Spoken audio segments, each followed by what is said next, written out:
when we start rolling on. But it's also an opportunity that anybody can look into. It's more of a partnership thing now. The young pharmacist is growing because he or she has the finance and have the technical support to ensure that they are running a successful pharmacies, and the investors are also making their money. So it's something that any young pharmacist can look into.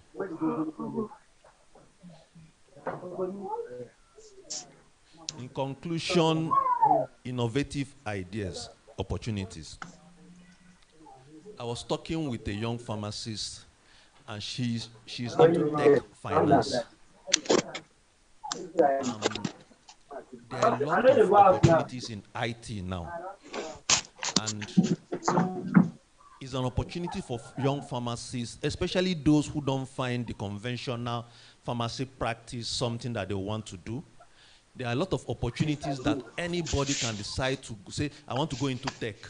One thing with tech that it actually opens your mind, especially in the area of healthcare services. There might be an area you've noticed on health management. You can decide to actually learn what it takes to develop a software in that area that can address that particular problem.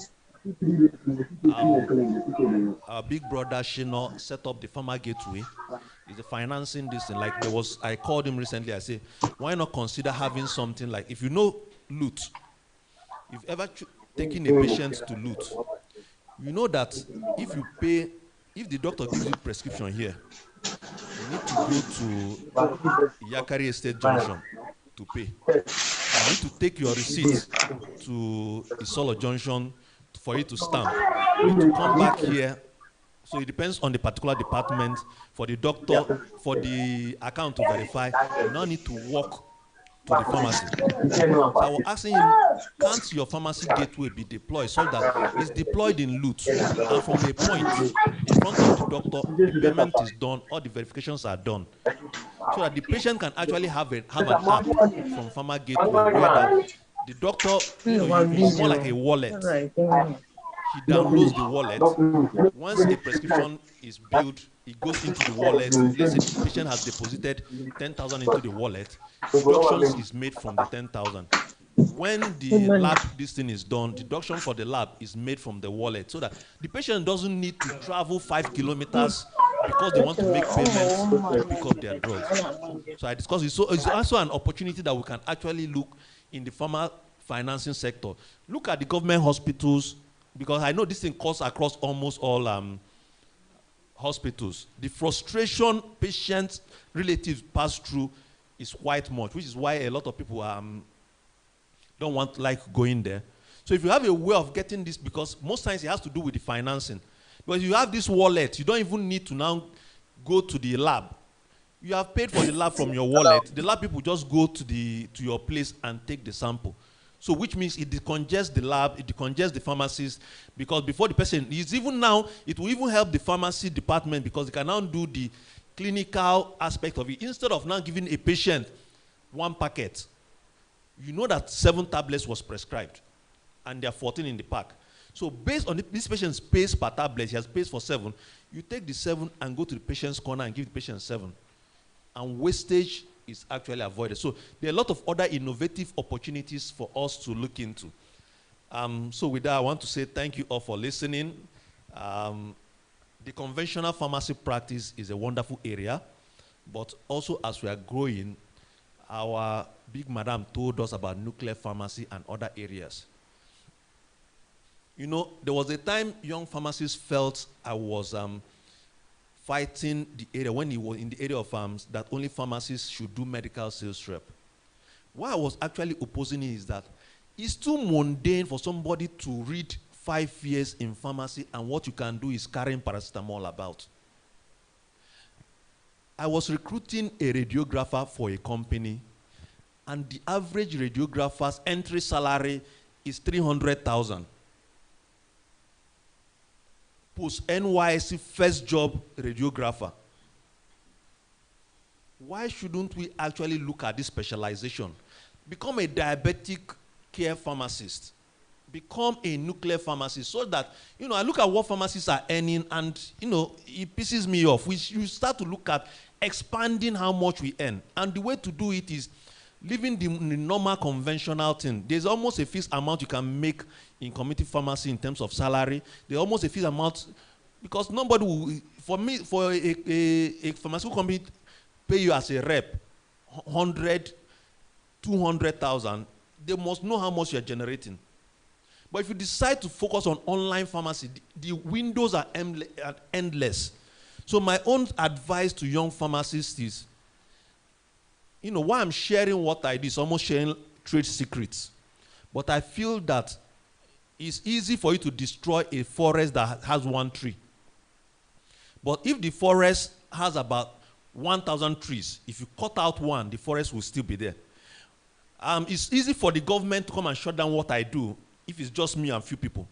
But if we are more, the government now know that these people already have a group that can protect them. So even they are approaching us, they know there's an extent to it. So I want more people, more pharmacists to come into the industry where I operate and also look beyond what I do so that we can open up the space. When you open up the space, more opportunities come. Instead of competing small 200 meters, small pharmacies, we can open up the space where everybody is, when I see you are coming down from your G-Wagon, I say, that's a pharmacist though. And when young pharmacists see you, they want to say, because of this person, I want to be a pharmacist. Part of the reason why I read pharmacy was that I saw Pax pharmacies. By that time, I had gone into pharmacy school because why I read pharmacy was I didn't want to do medicine and I didn't want to do engineering. So I put pharmacy first choice and radiography second choice without even knowing what these two courses were all about. So when I got into pharmacy school, by first year, I wasn't so sure I wanted to do pharmacy, so I wanted to change. But because I was staying in Ocha, then I went back. One day I saw Pax Pharmacy. I walked in there. Oh boy. I said, if this is how a pharmacy is, I want to own one like that. That was what sustained me in pharmacy school. So we need to build a career where a young person can see us and say, if this is what a pharmacy is all about, I want to become one. So thank you guys for listening, and we'll take the question at the end when our chairman. Thank you so much. Wonderful. Please, another round of applause for Ifeanyi. Fantastic gentleman. Please sit down there. We got to meet one-on-one maybe last year, right? But I've been seeing a lot about him, especially at your university. Chancellor University. So each time he comes, so I always open. I want to see who is this person. And I saw that he's the Vice Chancellor. So I really take interest in. Then you have just mentioned something about rich pharmacists, right? I was reading that in online, and because I've read Rich Dad, Poor Dad, or something like that. Fantastic book. Thank you so much. He has said a lot. Please don't forget your questions. Don't forget your comments, whatever you want to hear from him. Like he said, he has shared trade secret with you. He told you how to make money. Rather than for us to keep on nibbling at small things. Honestly, that is what we do. We keep on nibbling at small things, organizing seminar on top of seminar, how pharmacists are marginalized. Come on. Open this space up and let things work. There are times I ask myself, why have I not gone into consulting? Because that is one area where I know I have a lot of skill, and I see myself as somebody who's very proficient in organization, creativity, strategy, and whatever. I did it only 2 or 3 times. Can you imagine speaking for 1 hour and somebody paying you 200,000?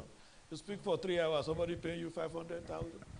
I used to tell my staff that anytime I speak to you, you don't value it. But when I go out and speak outside, and they pay me so much money, and or these ones that we are doing, it could be something that one can make money from. That is it. But rather, you see, every one of us, we have our different callings, so to say. I was talking to Prince Julie one time, and we were just talking about life. He said the prayer is that which has been encoded in you, that the Lord will assist you to decode them before you go back to Him. So inside each one of us, we have something encoded. It's just for us to decode them. I get more value when I see faces like this. So rather than do this to make money, I even spend money. You know, because that is what keeps me going. So each one of us must know what keeps us going. Thank you, Ipanyu. We appreciate you. Is Niyi Oyedemi in the house? Mr. Niyi Oyedemi, are you in the house? Can you see anybody so called? Niyi Oyedemi. Supposed to introduce our next speaker. Is he there? Oh, wow. Okay, I will do that. But it will be shorter because he has the profile. He's somebody that Hello, I've known sir. for a very long time. We've worked. Hello, sir. Hello, sir. Adeni, you are there. Okay. Oh, nobody Yes, will replace you yes. without you The host, when you are the host available. So go was ahead not and allowing introduce me our to next unmute speaker. myself before. Thank you. Yeah, good afternoon. Our next speaker is a pharmacist, Solomon Agbofua. Pharmacist Solomon was educated at the University of Benin, where he bagged a Bachelor of Pharmacy degree and MSc in pharmaceutical chemistry in 1995. He later obtained an MBA from Federal University of Technology, Owerri, and a PhD in operations, specializing in pharmaceutical supply chain management from the University of Johannesburg in South Africa. He has also attended several management courses locally and internationally. He started his career in 1992 with the University of Benin, where he became a lecturer too in pharmaceutical chemistry. In 1997, he joined UAC of Nigeria PLC as personnel product manager in the GPO MDS division. In April 1999, he was appointed as the product group manager, drugs and medicaments, a position he held until July 1999, when he was appointed as just depot manager, MDS Logistics. Between 2000 and 2008, he held many management positions in the UAC group, including regional manager East, pioneer manager haulage and distribution, national customer service manager in MDS Logistics, general manager franchise operations Mr. Biggs, and general manager UAC Foods. He left UAC briefly in September 2008 to join Zain Telecoms, now Airtel, Nigeria, where he served as the general manager, Northwest, and director, regional support.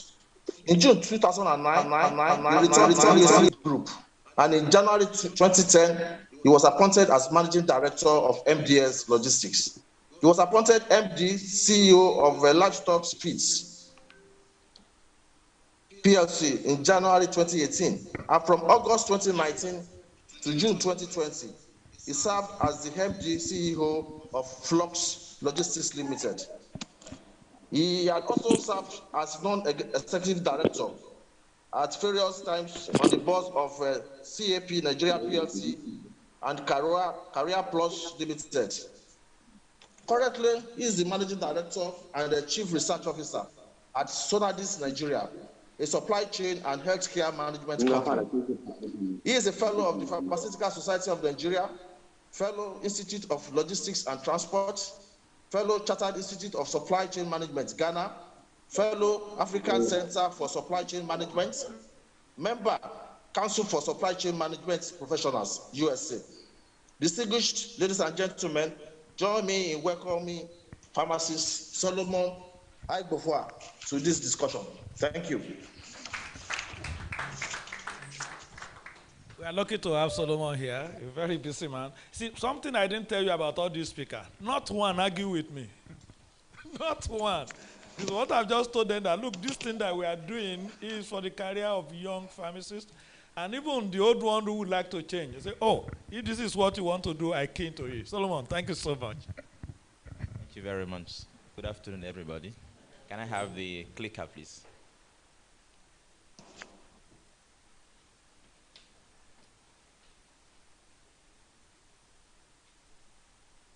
Let me just do some housekeeping to be sure that I'm able to move the slides. Okay, well, it gives me the great privilege to be here in our midst this afternoon. Dr. Luluojo is an icon in the profession. And like he said, he met or discussed with all the speakers, and nobody said no, for obvious reason, because he has paid his dues. And I just think that everybody, we all have that responsibility in supporting his initiative. Dr. Dave, also my senior colleague and senior in school. Right, ladies and gentlemen, I'm sure I have 30 minutes. I had to ask for my time to be moved forward because I was having a lot of clashes. I'm a student. I'm doing a program on supply chain analytics. I'm supposed to be in class now from 12 to 2, so I'll probably rush out after my lecture.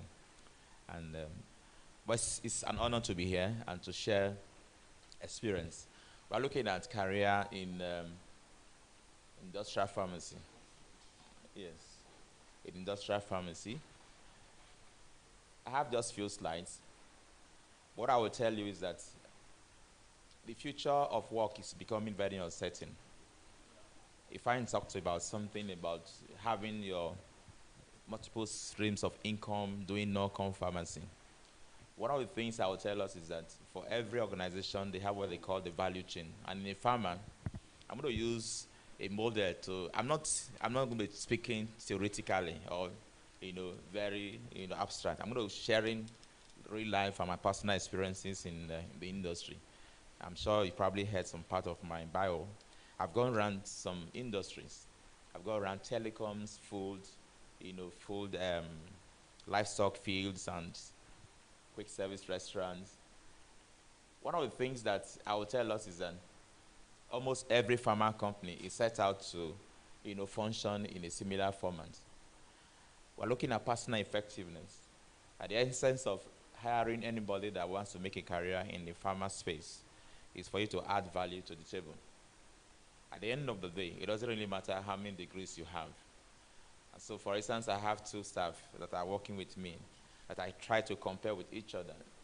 One of them has OND, one of them has HND. But you see, the guy that has OND delivers more than the HND, has more knowledge of the computer system, smarter, more analytical.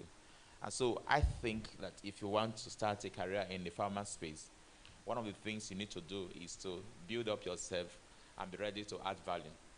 No matter who brought you, or no matter how you got to your company or your industry that you are going to start off with, if you don't add value, it's a matter of time they will check you out. Politics can take you to a certain point, but not through 23 or 25 years like some of us have done in industry, and they used to be making some progress. I'll skip through this. Now, somebody says something about how did you get to read pharmacy? One of the things that some of us had as students of pharmacy school is that you entered the school not really knowing what you wanted. And so I have done most of this slide by myself to tell us, not from books, what really has happened to some of us. Number one is that you have, been driven by the demand on the left side, both from the public and the private sector. But in reading pharmacy, you have on the right side what I call the influencers. Who influence you? Your parents. Maybe like Ifeanyi said, he went to a place later on, found somebody who was practicing a very good community pharmacy. Secondly, you may also have a desire to serve the customer. Thirdly, you want to be visible because in the hospital setting, doctors, pharmacists, they wear coat, and you want to be visible. And then fourthly, maybe prestige, title. If you do a PharmD now, you come out, they call you doctor. And then you have also passion. You also have, as an influencer, financial recognition or reward for your efforts. It may be, it may not be. And then like some also, your reading pharmacy may have also been born out of circumstances. So I'll say it was circumstantial. And then others may have their own reasons for reading pharmacy. But no matter your reason, the truth is that after finishing pharmacy school, the race starts. How does the race go is what you need to know. I left pharmacy school in 1990. From day one, I knew that I wasn't going to work with AGPHARM. I told myself I would get, postgraduate, and I don't know whether I will lecture or I'll leave the lecturing environment. My career took that dimension. I left straight from youth service and I did my master's. Started my PhD. I left the university system and I went to the industry. But secondly, one of the things you find that after jumping into the industry, you start a race where I will call it a rat race. Rat race meaning that you're going to find people of different competencies. If you don't distinguish yourself, there is no way you can make it to the top. I've drawn something that I want to show us very briefly. It's clicking, but it's not transiting. Okay, so, right, let me tell you what happened to you, all of us. I'm sure we are all pharmacists. Okay, I'll go back. Okay. You can help me there. Can I just tell you to, okay, move. All right, so you did all of these programs in the departments that trained us as pharmacists on the left. And when we come out, you're either going to be in academics, apart from what Ifeanyi has told us, or you look at R&D, in industry where we are focusing on this afternoon, administration, community pharmacy, hospital. And I've used the word others to look at so many other things that you can do as a pharmacist after leaving university. Number one is supply chain management, where I have to, or where I had to, go into. Number two is non-core. Number three is IT in pharmacy, and I'm saying ETC. What is ETC? You can put anything there. I met somebody who said, a 25-year-old guy who is serving, said he's aiming to get 9 streams of income. Now he's on 4 or 5 as a youth service, as a youth corper. What is he doing? He has his primary assignment. The man has fashion skills, which means he can sew for both women and men. And then, of course, we know of a pharmacist who draws. That's artist that in 5 minutes he can put. So I think one of the things that you must take note of is you have to be versatile. Let's move on. Wherever you start from. But we are focusing on the industry.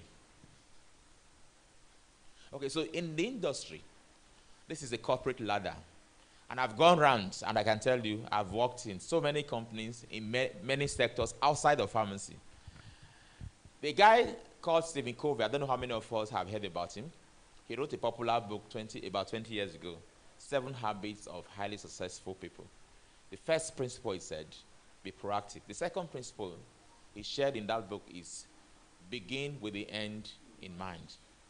So what I'm telling you is that if you start as a medical rep and you actually have a vision to make a career in industrial pharmacy, what is your plan? Where do you see yourself after about, let's say, 20 years, 15 years? I joined the corporate world after 6 years of lecturing in 97, and in 2000, let's say about 13 years, I became a CEO. And since then, I've been CEO in about 4 or 5 subsidiaries and groups and sectors. Now, this is how it works. You start as a supervisor, you move to assistant manager, you move to a junior manager, a middle manager, and a senior manager, and then you see the White House at the top. I had to use this by myself. I just drew it. You see the White House. The White House is occupied by how many people at a time? No, answer me. Let's be interactive. Only one at a time. So that's C-level, that corporate level executive position. In most organizations, if you have a board, it's made up of NEDs, that is non-executive directors, and executive directors, which are normally fewer. For corporate governance, you are going to have the CEO being assisted by at most 2-3 executive directors. But at one point in time, or at any point in time, only one can occupy that White House. So there are 7 steps. You come in as a pharmacist, likely that you are going to either start as a supervisor or as an AM, which means they will recruit you as a management trainee. Some industries, some companies have a scheme of recruiting graduates who are smart, as management trainee. And the essence is that they are going to train you for about 2-3 years. You become a full manager. I came in my mid-career, which means I jumped into the queue at the middle level as a junior manager. But as pharmacists, you either have number 1 ladder, or number 2. How long it takes you to move from AM to C level depends on so many dynamics. But one of the things I will share with you today is that a lot depends on you. I didn't know anybody. I'm from the minority in the country. I'm from South. The group I worked with, a conglomerate of more than 100 years. I never knew from Hausa, Yoruba, Igbo. So you come in there, they will recruit you based on your attitude, and they will train you for your aptitude. Did you get what I said? They will recruit you based on your attitude, and they will train you for your aptitude, which means your character will bring you there, but your ability to learn will add to your character to move through the ladder. Because there's a young lady that came with first class. We failed her at the last stage of the interview. She was supposed to be tops in all the stages. When they brought all of us together, CEO, to be in the panel, her attitude throughout of the list. So they can recruit you as a biochemist and make you a chartered accountant. So what am I talking about? You must have that readiness to add value. I'm going to share with us some few things. Move ahead, please. Now, in this ladder, at any time, they can churn you out. In telecoms, you know, I worked with Airtel for a while. What they call churning is moving out of the network. And it's a sudden death experience, which means you can be there today having a job. When you come and resume, they tell you they don't need your service without any explanation because they have appraised and they think that you can't run the game with them. Now, this is what I call the value chain of your industrial pharmacy career. Value chain, for some of us who are students of management, was brought about by a guy called Michael Porter in 1985 to describe what happens in a typical industry. Now, there are two core activities in an industry or a company. The activities are two. Number one, we call them the core processes or activities, and the other ones are support. As a pharmacist, when you get, can that team do red? Can it do, yes. The middle one?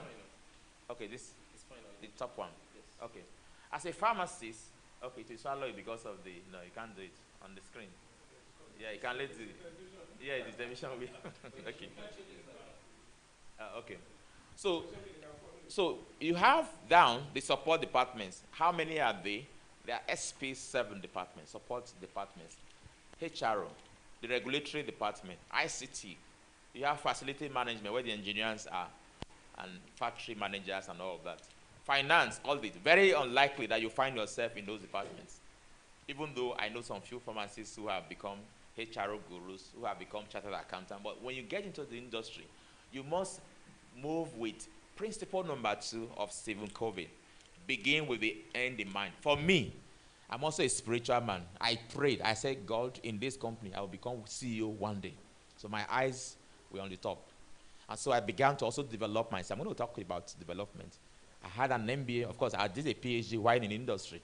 Now, my MBA was because I wanted to put myself from the pack. When I joined the company, only one computer was in the whole of the company in 1997. Not now that you have computers all over the place. In the CEO's office, I was posted to Jos, and I was supposed to do a report every week with an A3 paper, very big paper. And I asked them, please, can I get a computer? They gave me a computer, and I designed, with my own knowledge of Excel, the reports that was being done manually. I said, Solomon, this man would not function as a pharmacist again. He promoted me. He said, stop thinking from today onward as a pharmacist. Stop thinking from today as a manager. We worked in the same group for some years. Dr. Dave, I'm sure he will get to recognize what I'm talking about. Now, so what you find is, for you, what do you want? If you want to, like the young men say, or young guys say today, you want to jackpot, you must have a different plan. That is, you want to take off. That means you don't have your stay in that company for more than maybe 5 years.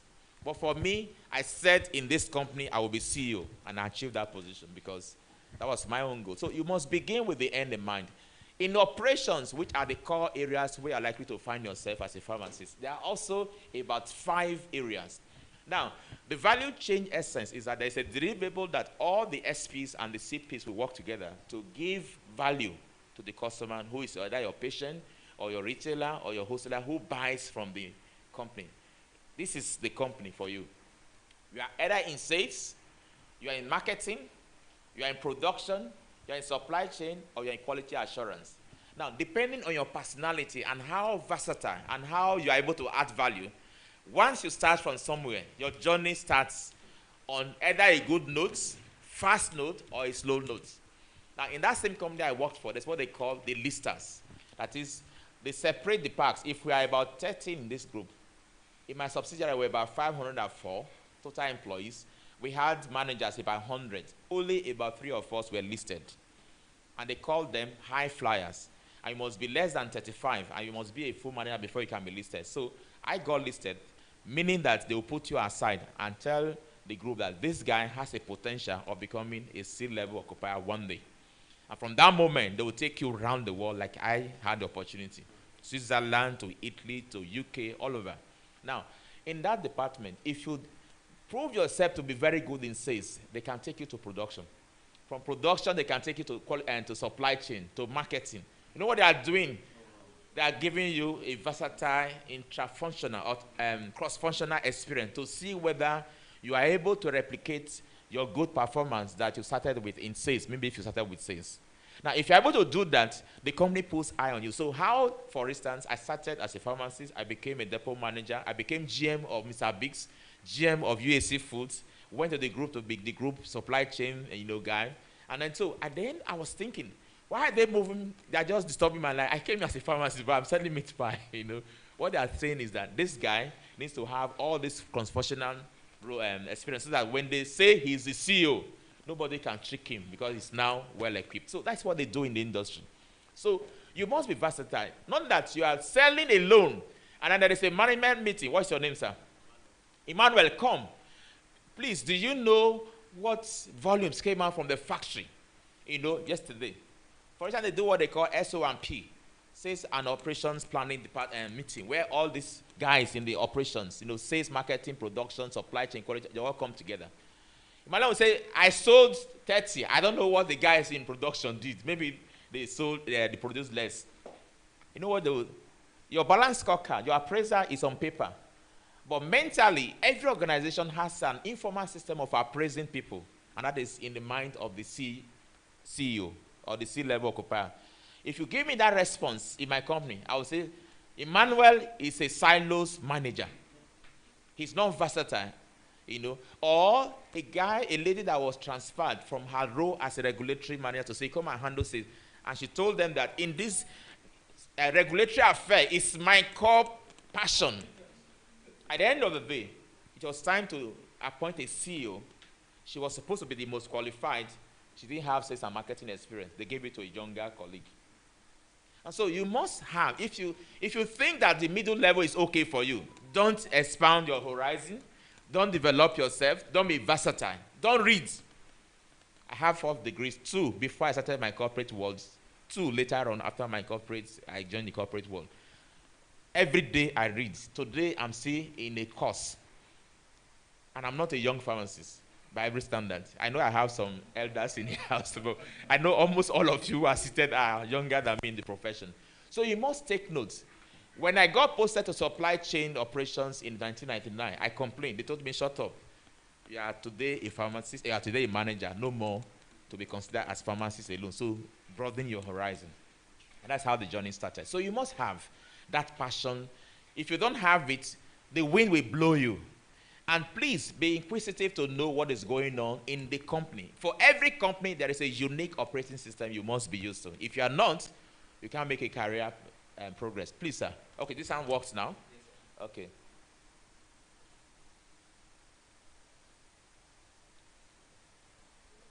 I've clicked. Maybe just help me. Okay, now, I will touch on this. I'm sure some of us have heard about 4-eye arrow. How many of us have heard about 4-eye arrow? Just raise up your hand. Only one person. Okay, well, not you. You are not a young pharmacist. You are already an elder now.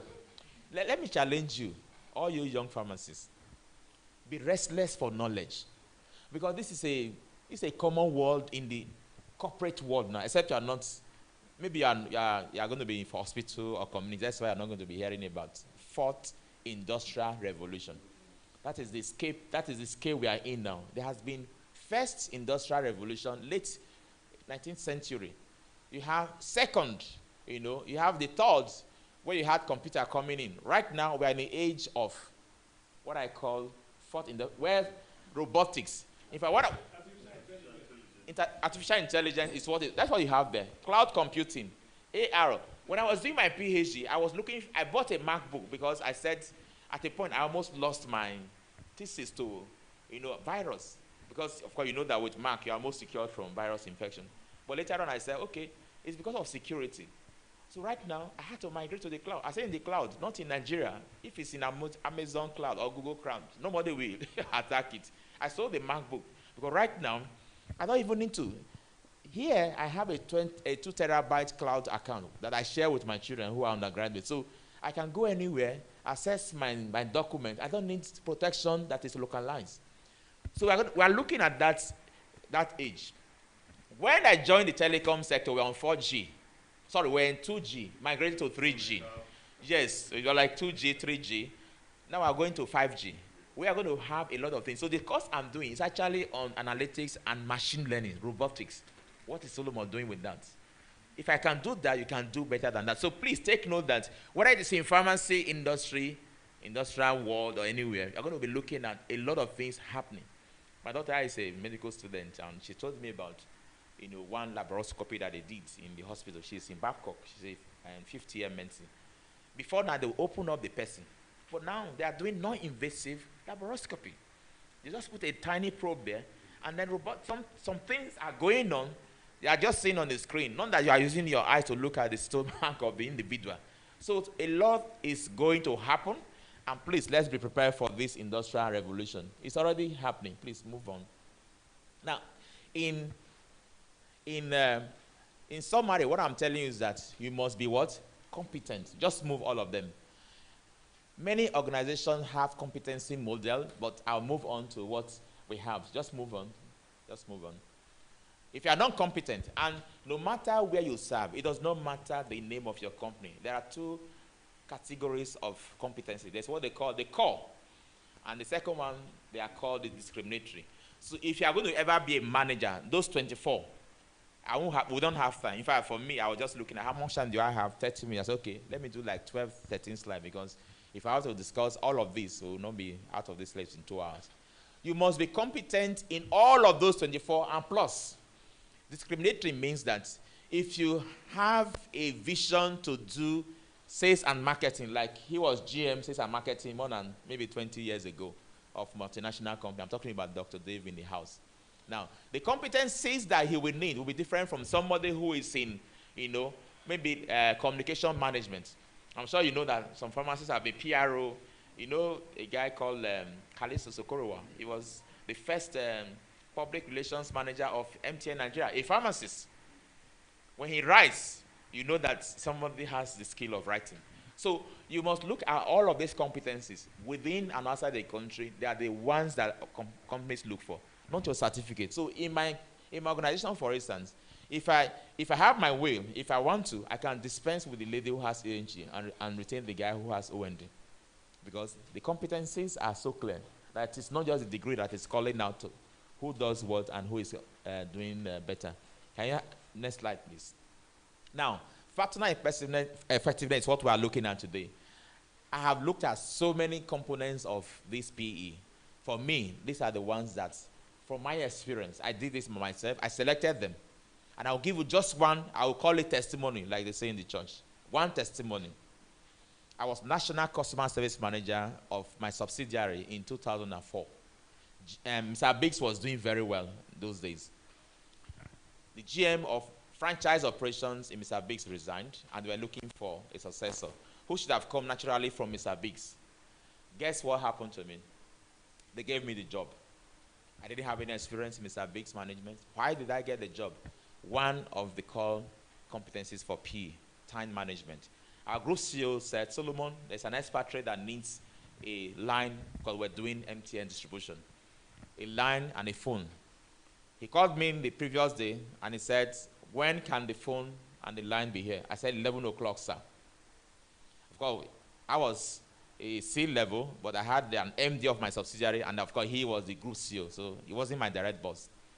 And then I called all my managers, go and get this, go and get this.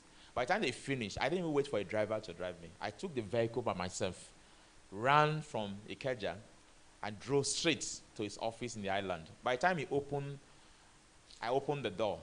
He didn't greet me. The first thing he did was to look at the time. I was there 5 minutes to 11. Before the expatriate, he said, Solomon, you are a good man. That was the appraiser that got me the job. By the next few months, they were asking for a guy to be GM franchise. They said, go and get me. So there was opposition in the executive meeting.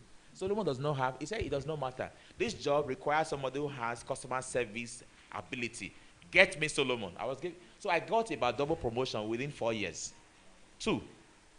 So you must take note. All of these are things that, and then Lagos is, if you are based in Lagos, Lagos is full of stress. There's nobody who doesn't have problem. Don't come to the office carrying your problem on your head and then transmitting your problem between you and your wife to your colleagues or your girlfriend, ate your money and they didn't come for your date and you're angry. Don't do that. Let's move on. Integrity, very key. You know why? Companies sometimes test intentionally some of these personal core competencies. intentionally. They can set you up and see whether you fall for the trap. Whether with woman, with money, with position, if you misbehave, you have failed. You don't have a chance of going up in your career. Now, all professionals will need a complex mix of all of those things I'm describing. So if you have this, you see that you have at the outer part, your personal and interpersonal skills. We call them for survival. The essential ones are the managerial skills. The core competencies I've already mentioned, but at the heart of it, you have the professional base. So you may just have your professional knowledge, but it is not enough for you to be competent and you make a good progress in the industry. You need a complex blend of, number one, organizational and managerial abilities, personal, interpersonal. You know there are some people that they can only be in the server room alone or HR. You know why? They don't have good interpersonal skills. So the company will not promote them to a C-level because at that level, you can be called upon to go and represent your group CEO or you are the company's face. Some of the companies I've managed, one was a multinational, so we're moving from Lagos to Johannesburg for our board meetings. And I'll be ready to say something on behalf of your operations in Nigeria. What will you say? That you can't present? So communication skill will be there. Interpersonal skill. Somebody will attack you to say, Solomon, you are not making sense. Those white guys can be very blunt. You are not making sense. And how do you react? You know, self-control. Let's move to the other one. Now, all of these I have put together from my experience. I say, number one, we must be a lifelong learner. I said, read, read, read 3 times. If you don't read, it will not be relevant. There's no way it can be relevant. Go the extra mile. Do more than what you are paid for. That is value addition. They call it, you know, gift work in management, gift work. Third one, have an inquisitive mind. Interrogate issues and circumstances. Like I just made the example with Emmanuel. Being in sales does not make you, you know, just sales manager alone. You should know what is going on in production, in marketing that will be impacting on your performance. Otherwise, somebody can refuse to produce because you are telling them that you are sales guru. Let's see what you will say today. Intentionally, almost like a blackmail. Connect with others. No man is what? An island. Connect and make friends. Persist. Don't give up. In consistency lies the power of what? Of success. And then manage your appetite. I put these things because of what happened to some of my colleagues. I said number 1, food. Number 2, drink. Number 3, sex. Especially the guys. Because when you get to occupy high positions, one of the, what I call temptation you will have is that you'll be the latest man. Depending on what you are doing, if you are in sales or customer service, you will have a lot of ladies. Some of them colleagues, some of them younger, who will ask for your favor. If you don't control your appetite, they will send one after you. Not village. It's not coming from the village. It's because of your inability to control yourself. And I had the interview we went for. You know what they did on the table? They put Gouda, they put drink, they put water. Yeah, all of you, all trainees, so we're going to be supposed to be recruited. Come and dine with the executives. Do you know what they were doing? They were interviewing you with that lunch. I was in that. That was how I was interviewed. And then some, they were joking with the panel members, taking beer. And that company was so conservative that you can never see anybody taking beer in the office. And then on the table, during lunch break, they called all of us to mix. So the director will be here, one panel applicant. Another director, all of us, just chatting. As they were chatting with you, they were recording your manners. So, and then cutlery on the table. Fanta there, Coke there, malt there, beer there. Some of our guys, I know, of course, I got the job. Some went for Gouda. I used to say, today. Today, not today. Some ate to the full. For me, is it food I came to do in Lagos? So, yeah, I came to work in Lagos, but by every means, it's not today that I will eat the food of my life. And then cutlery. How do you use cutlery? You jump the... So they'll watch you because they'll send you to UK on behalf of the company. How will you disgrace them? And they will write a report that will finish both you and the company. So, of course, some of those guys that misbehaved, in quotes, they didn't know they were misbehaving. The interview was going on. So please control your appetite. Understand the politics of the organization. Otherwise, they will use your head to break coconuts. And I'm serious. I have seen it. There is politics in every company you will make your career. First you do, like the fowl. put one leg up, one leg down. Study the environment before you put the second leg down and be stable. Otherwise, you will not last in that organization. I left the organization by myself for another offer. Nobody asked me to go. But I also know of my colleagues who were victims of, politics, internal politics. And I'm sure you understand what I'm talking about. So please, just study it. It is not a bad thing. It is not the politics of APC and PDP. In fact, it can be more vicious than the one of APC and PDP. Somebody can be appointed as GM today. And because he sees you as a competitor, a threat, the next reshuffling, management, they are taking you to Jos to go and manage Keram, the Swan Water Factory. He knows one of our products from the north. And then Lagos, where is this happening? You are outside the core of the business. All right, let's move on. I'll just do 5 minutes, and I think my time is up. So the conclusion is what? Things have changed. Things are changing. And things will change. So, my own advice to you is what? Don't be stagnant. I've spent 30 minutes. Thank you so much, everybody. Yeah, that's vintage Solomon. Another round of applause for him. I think he has told you everything that you need to know. Combine it with what Margaret told you and Mrs. Aliu and Ifeanyi, then you certainly know why we are doing this. Please get skillful. I mean, that's the point. It's not, I'm a pharmacist, and so what? You looking at me? That's the truth. I'm a pharmacist, and so what? Solomon is one, and it was GM, Mr. Biggs. What drug is Mr. Biggs producing? How did he get there? When I was in Coca-Cola and had high position there, what's a pharmacist doing in Coca-Cola? I said, number one, that is going back home, because the story of Coca-Cola started in the pharmacy shop.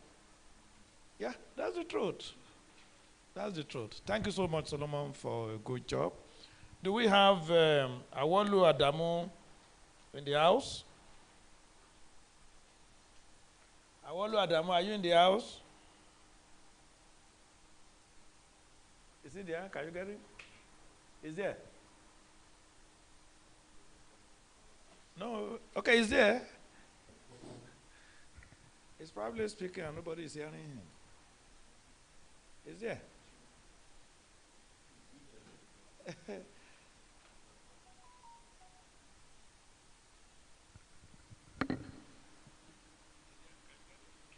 Hello, I'm around.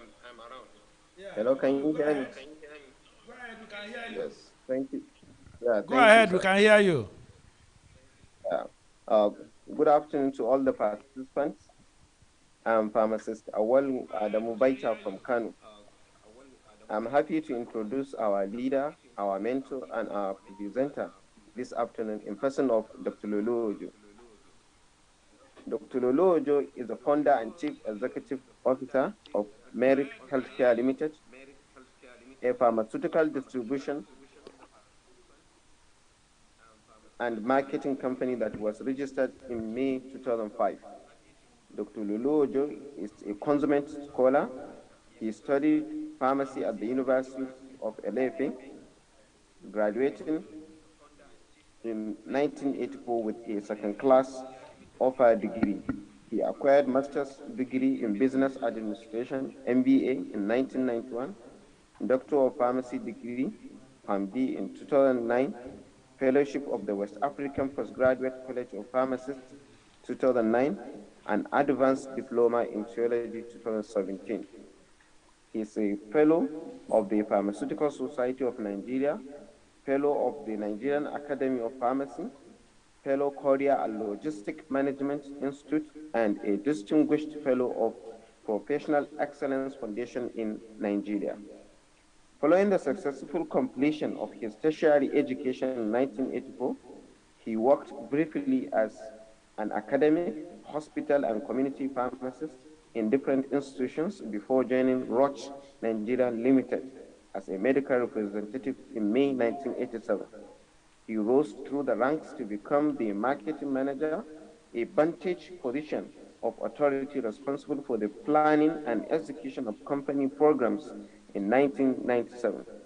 He left Roche in February 2000 to join the Coca-Cola Nigeria Limited, where he proved his mettle and seconded to a bottler company, Femstar & Co. Limited, as the sales and marketing director in 2005.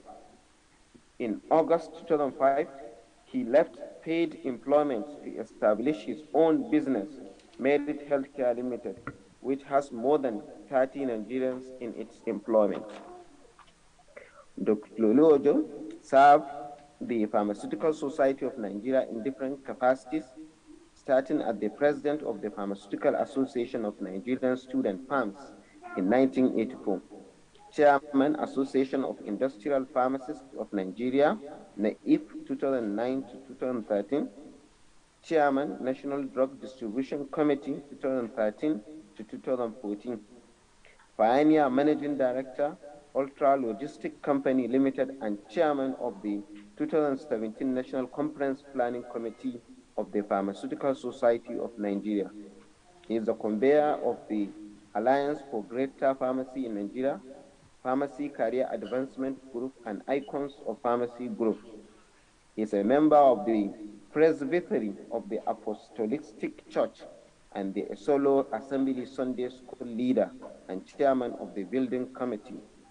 Dr. Lolojo is an avid reader and writer. He has published many articles in the national newspaper and pharmaceutical journals. Dr. Lolojo has served many awards and recognition for his contributions to the growth and development of pharmaceutical industry and the pharmacy profession in Nigeria. He is the recipient of merit awards from the Lagos, Bendel, Ogun, and Ekiti State branches of the Pharmaceutical Society of Nigeria. Distinguished Service and Eminent Persons Award of the Association of Industrial Pharmacists, and many more. Dr. Lolojo is married to Bridget Ojo, who is also a director at Merit Healthcare Limited, and the union is blessed with 5 children. You are welcome, sir. Thank you.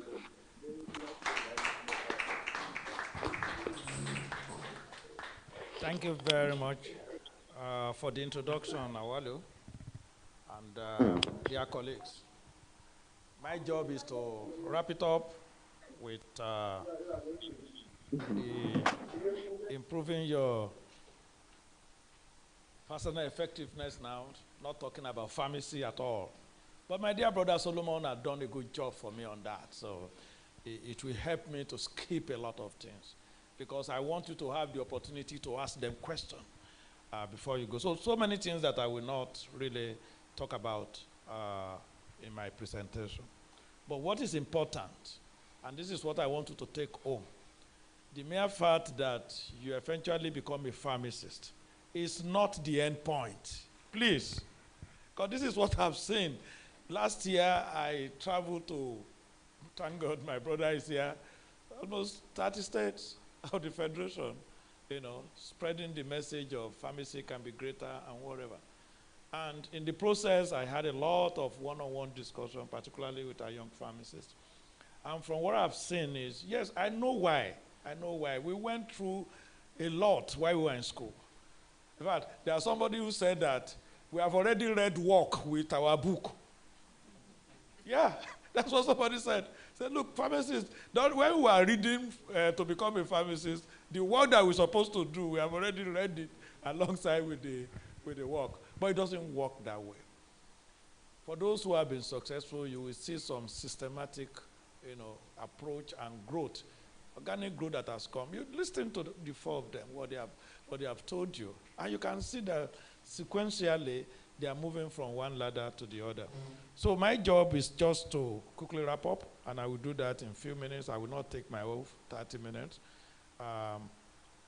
Yes?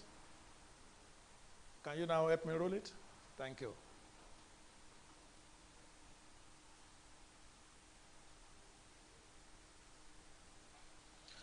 So we look at some definition, and the first one will be what is personal effectiveness. And it doesn't really need us to start quoting all the authorities in the world.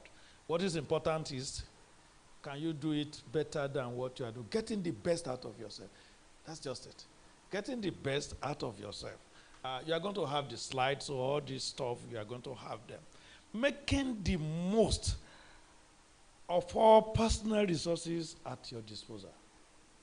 I used to tell people that if you can score 90% in an examination, for instance, don't be satisfied with 70. Yeah, that's the truth. Because you may find out the man that will get the prize could be the one that scored. All of you will get A distinction, quite all right. But the one that will get the first prize will be the one that scored higher mark. And somebody, this definition put it that it is like money management. Alex, please go to the next slide so that we can be at the same page. Yeah, good. When I want you to go to the next one, I will tell you.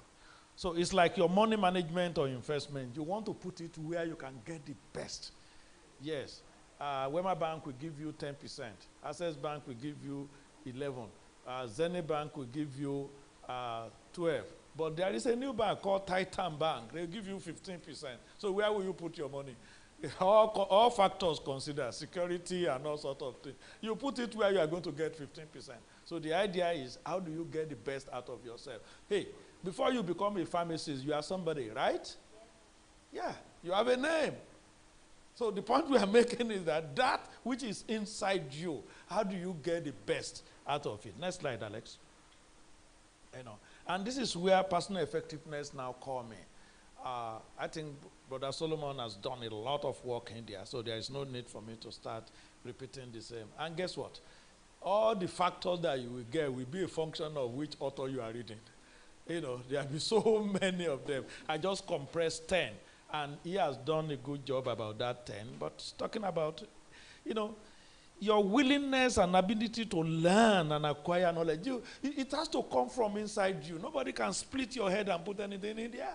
It must be you that want to discover what is all this about. Yes, after you have or maybe you have been in pharmacy for the past 5-10 years and you don't seem to be satisfied, you're not getting anywhere. Sit down and ask yourself questions. What is this thing all about?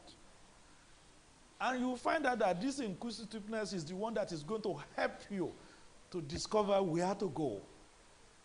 Where to go. I used to tell my people that even if we decide to start this work today, the potential is so huge that we'll be successful. That is discounting 10, 15 years that we have been doing this job. And we want to start now with determination, with correct steps, with whatever it is that we have, and we are ready to put ourselves into it, we are going to be successful. So like I said, I won't talk so much. My brother has done a lot for me. But let us take a concept which really describe what we are talking about. And that concept is that of self-actualization. Alex, next slide. Self-actualization. And we'll go to the master to take a definition from that self-actualization. When I talk about master, now I talk about Abraham Maslow, right? He said, what a man can be, he must be. This need is what is called self-actualization. You are looking at me and say, maybe your thought is that Lulu is successful. But unfortunately, you don't know who I'm looking at. That's the truth. I'm probably looking at Santos and say, Taiwo Ali, I know her very well now. Why shouldn't I be at her level? Or I'm looking at Fidelis Ayebe. The man is just calm. You see, I don't know any one of you that I had interaction with him. He's just so very calm. Because he has gotten, I don't know, when you are flying and you are flying a big jet, right? You know what the advantage of flying a big jet? Less turbulence. It's so big, it can go, if there is storm somewhere, you know what it will do? It will go up. It will go above the storm and walk in there. So that is the point we are making here. And I said it. If you can score 90%, don't be satisfied with 70. Yeah, so pharmacists, please. Life does not stop at B.Pharm degree or PharmD degree. Hey, it has just harmed you to be able to handle life better than other people. That's it. You can handle life better than other people. That is what the PharmD of B.Pharm has given to you.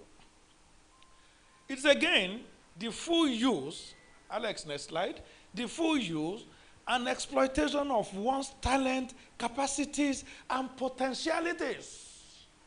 Ah, come on, pharmacists, you remember when you were in school, you know so much about the pharmacological basis of therapeutics. You know chemistry more than chemistry graduate. You know botany more than botany graduate. Now, how do you put all this together and make it to be something? So why are you satisfied with just sitting down, like Madam said, in that your office that has been provided for you, cross your leg, and be waiting for customers to come in?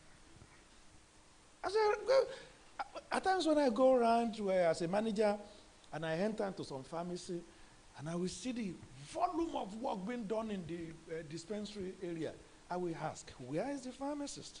Then they will point to a door and I will open the door. Do you know what I will see?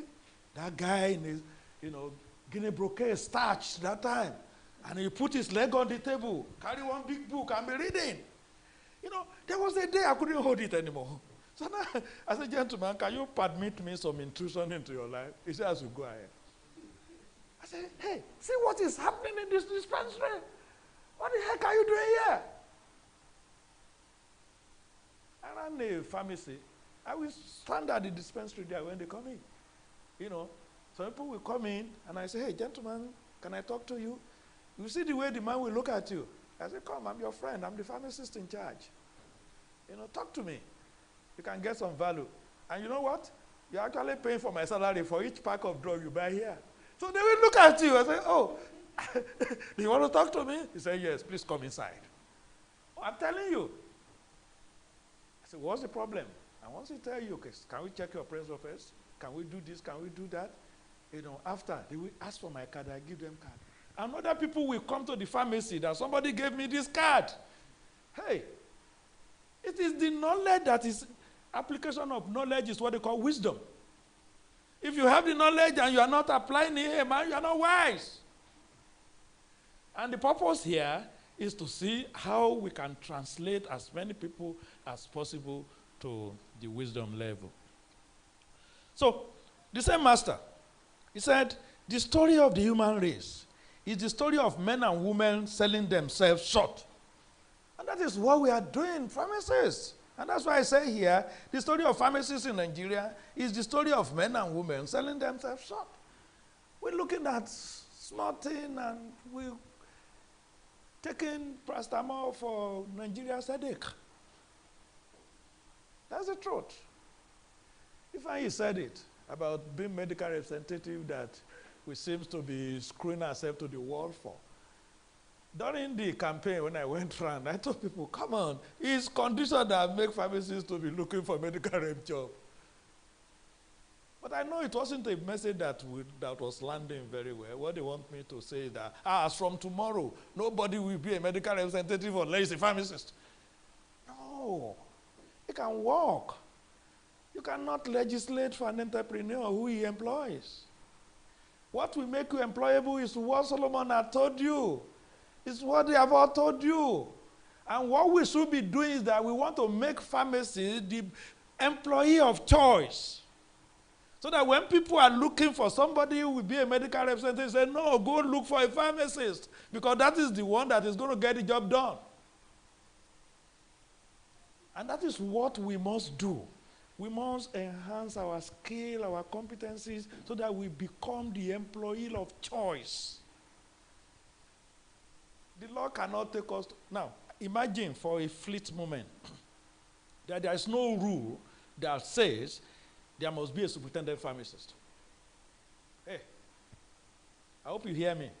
Tomorrow, as from tomorrow, you don't need to have a superintendent pharmacist to open a pharmacy shop. What do you think will happen? That's it. So, we are lucky to have that. But going forward, when you now become a superintendent pharmacist in a place that possibly not owned by a pharmacist, what do you do? In the one owned by pharmacists, what do you do? I was chairman of ethics committee of Lagos State PSN around 2006. I took my job, anytime I'm given an assignment, I take it seriously, I take it personal. So I took my job beyond, We go from one pharmacy to the other. And we ask people, so, Oga pharmacist, what do you do? That's a question. To get answer is always very difficult. What do you do? There was a particular case that they brought to us between a non-pharmacist owner and the pharmacist. The non-pharmacist owner, very old man with red cap. When he got to us, he removed his cap. He said, my son. I was the one he was addressing, chairman of this. He said, my son, look at me. I have gray hair already. I didn't go to school. But I respect this young man who has gone to school and become pharmacist. But you know what they do to me? Every time they come, they ask for their money, I pay them up front. They ask for PCN due money and things like that. I gave it to them. The next thing, I won't see them again. Or after 2 or 3 months, they will resign. And so every year he's always coming looking for another pharmacist. And I say to people, hey, if you know you don't want to work for a non-pharmacist, why do you take his money? There is no story about it. No story about it. And people say, no matter how long the beard of the laborer is, the person that gave him farm is the what? Is the boss. So if you know inside you that you do not wish to work for a non-pharmacist, please don't take his money. And another thing is this, especially to our young colleagues. When you leave school or after NYC and you go work for a yesterday patent medicine store that is converted to a pharmacy because you are there, the question is, what are you learning? Because you need to, he told you that you have to read book. You need to learn. And you know what usually happens? When you enter into that kind of environment, 2, 3, 4 years down the line, if it's a man is married, after marriage, what happened? Children start coming. Therefore, exigencies of life now become the sole determinant of behavior. Am I communicating? What will I eat become the only determinant of behavior. And that's the trouble. You are lost from that point. Because everything now is, what will I eat? So please, we need to know this. We need, when you are aware that you are selling yourself short, particularly for those of our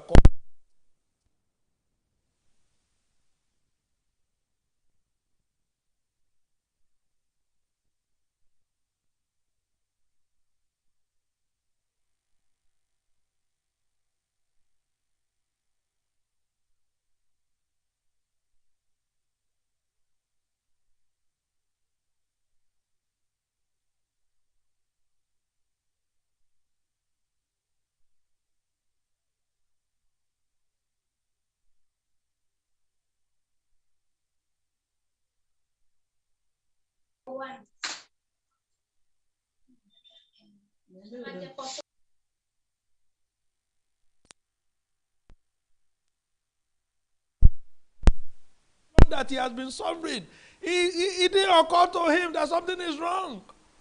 But at a point, he came to his senses. And what did he say? He said, what? Wait a minute. In my father's house, the slaves there, they eat pounded yam and egusi. The slaves. So what am I doing here? They won't even allow him to eat the food meant for the pigs. So he took a decision that he's going back home. Hey, I know I'm no longer worthy of being a son, so let him make me a slave. At least I will eat that pounded yam and egusi. And that is what is important now, my dear colleagues. Check yourself where the rain started beating you. In 2011, when we called the current governor now, Charles Soludo, to be our guest speaker, he said, rain beat you yesterday and you are complaining. Now yesterday the rain beat you and all you're doing is just complaining. But unfortunately, if you open the window and look outside, the cloud has gathered again. So what will happen? The rain will beat you again. Hey, we are not teaching pharmacology here now. My colleagues have spoken about that. What we're talking about now is life. And that is what we want you to hold, please. He has said, from the beginning, what is going to be the end? Yeah. So the day you say you are starting as a sales representative, what's your plan in the next 15, 20 years? And that will mean what you are looking for. Because when you are looking for, because you know that you want to be the MD of this company in the next 10, 15 years, then you start to gather skill, competencies, you start to gather points in your testimonial and all sorts of things. Like I've promised, I will not bother you with all this. Solomon has done a good job. But things that you have to do in setting, becoming personally effective, priority setting, you have to set priority. Everything that glitters, they say they are not what? They are not gold. You may not have to do everything. When I was working for Roach, there is a colleague, you know what he used to say? Work, no, they finish. So anytime you bring work for him, like, why you must do this? Say, work, no, they finish. So, in which case, you must decide which work you want to do. You know, I got to a point in my life that especially after the Port Harcourt conference, I said, look, man, hey, you don't have to do certain things. Yeah. And that is what you people will see in my life going forward. There are certain things that does not need to be done. Things which matter most must never be at the mercy of things that matter least. You must consider what matters to you versus what matters to me. Relationship management, it's all about relationship. I used to teach relationship marketing. Time will not permit us. I did at the first one that we had in this same room, February 26th. I don't know how many of how many of you attended the February 26th version? Emmanuel. Oh, yeah. I did about relationship marketing here. It's all about relationship. Yeah.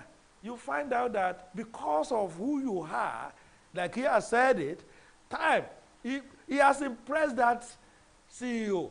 And the man is looking for a very reliable person. You just think, do you think they have not given him a long list of people to choose from? They have given him, he kept on looking and looking, and something told him that, don't you remember that guy, that Solomon? That time, the man has been scraping his head, so it's not today that he started. you know that guy, go and call him, and that's it. Who are you in the space that you are? All of us know her now. Yeah, because of the way she has related to everybody and stuff like that. So, efficiency and effectiveness. Efficiency, you must become more efficient. Yeah, you must become more efficient if you are going to really get. Effectiveness is doing the right thing. Just do the right thing every time. Say they ask you to come to the office by 8, be here by 8. I mean, when things are normal, when there are no pressures, yeah, effectiveness is very good. But hey, when you now have challenges, especially resource challenges, then efficiency is it. Efficiency is doing things right. Yeah, despite our limited or the limitation of my environment, and please listen. Hey, doctors don't like you. Everybody is against you. This is say, despite the limitation of this environment, I must be hit. I told somebody, you see a mosquito now, and you carry a gun to kill the mosquito, right? Are you going to kill it? Oh, you can't kill it. But the noise that comes from the gun can kill the mosquito. Not the bullet, but the noise alone. But at what cost? So it's very important that you know that efficiency is key. So many things that we need to say, but time will not permit us. Multitasking. Oh, what is it that you are good at? What do you know? And can you really change hand? I tell you, because of things that I had to do in the past 2 weeks, I could not do my slide. All this thing I'm discussing with you, I did it here. Here, where this was ongoing. And I still try to fulfill my function. It didn't start one day. So you must develop yourself out. You already have versatile education. I mean, you don't stop blaming your school. In 1984, when I was PAN's president, the theme of our PAN's convention was bridging gap between training and practice.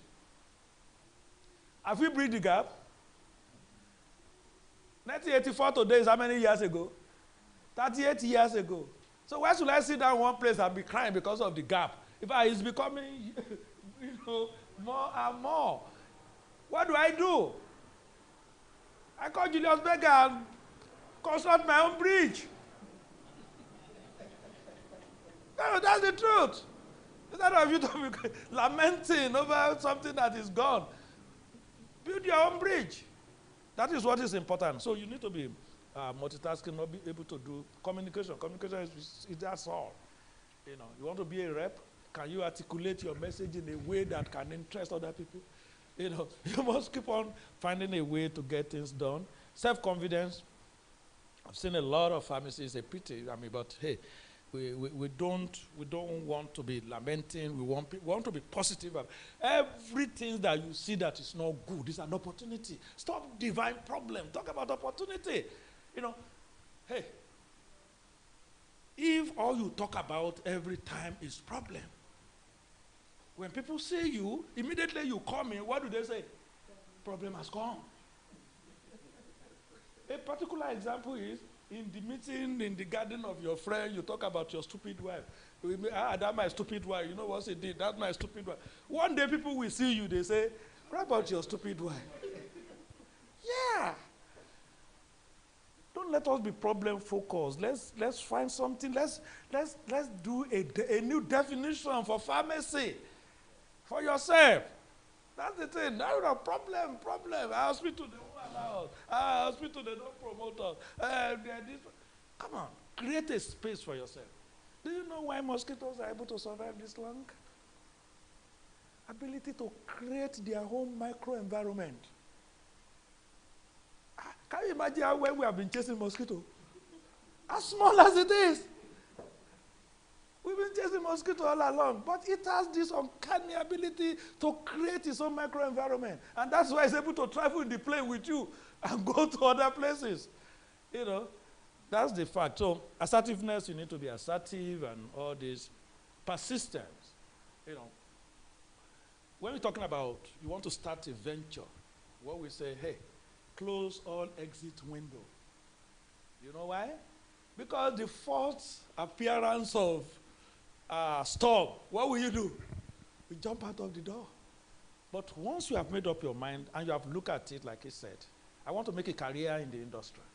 There must be a decision that you have taken. But you know there will be challenges on the way. So those challenges on the way, you must stick to. You must be a man. I used to tell people, yeah, I'm a man of strong conviction. Once I understand and I accept that this route is well. Hey, this was almost not being done. But this young man was persistent. Every time he called, he came to my house. And I said, okay, don't worry, we'll do it. And guess what? We are here. So you need to be persistent. It's very important. Where is it? Add yourself. Creativity. Yeah. New ideas. You've done it this way yesterday. This one I cop. People will call me. 200 job. I say, what kind of I don't job? get money. Pharmacist director. Hey, I'm telling you a fact. I say, what's the job of pharmacist director? Do you know what he's looking for? You know, he's looking for somebody who wants to do importation or something like that. They will just put him as pharmacist director. And that's all. And just be handing money. You've been doing it for the past 20 years. I say, what? Hey, you are handing 100,000 naira, you are complaining. Okay, take 200,000. I'm sure in the next 3-4 months, you will come back and start complaining. Because nothing has changed. You have not even learned how to manage the money. That's the truth. You don't know how to manage the money. That's why I told you that I'm not talking about pharmacology now. Organizational skill, there's the point. That's planning, coordination, and all that. You need to do it. We get this done. How did we get it done? Ask Alex, ask all of them. Because yesterday I was not here. Day before yesterday I was not here. But I told them that this thing must be done. So the task was divided, and we gave it to different people. And here we are. I'm not even satisfied with the level that I want, but at least it gets us what we want here. So it's important. Okay. I'm rounding up now. This slide, Alex, this slide, I wish Professor Tayo is in the house. He gave it to us a long time ago, and he has given me the franchise to use it anytime, anywhere, any day. And I've used it severally. And I want to use it for you, my dear colleagues. And it is important that you know to ask yourself, what do you want? Number one, if you do not go after what you want or desire, you will never have it. Is it a cause? It's not a cause. It's a statement. You want something, you desire something, and sister, you are not going after it. Are you going to get it? Oh, let me tell you why you are not going to get it. When God called Adam, Adam, why did you eat the apple that I asked you not to eat? Who remember his answer? He said, that woman. What's the meaning of that woman? Did I ask you for a woman before? Did me and you discuss the need for a woman? But that woman you gave me. The pastor who told me this said, since that time, God will not give you something if you don't ask for it. So be careful. If you do not go after what you want or what you desire, you will never have it. If you do not ask, the answer will always sound like a no. And I tell people, if you don't dare, you don't know what you can get away with. Hey, if I see Mr. Lulu, it's likely not to say no. But if you say him, it is when you see him and you ask what you want that you can know whether you are going to get it or not. I call it conditional probability. And look at it this way. That a woman will give birth to a boy or a girl. She must first and foremost be pregnant. So you are arguing about this, my sister, whether it's a boy or a girl that she will have. Is she pregnant? So this is exactly what he's telling us. If you do not ask, the answer will sound like a no. If you do not step forward, you will always be in the same place. And the next 20 years, you still come and be complaining. When we left school, some people were complaining. They were still complaining up to today. A classmate of mine came to my office and said he wants to be a medical rep. I said, where?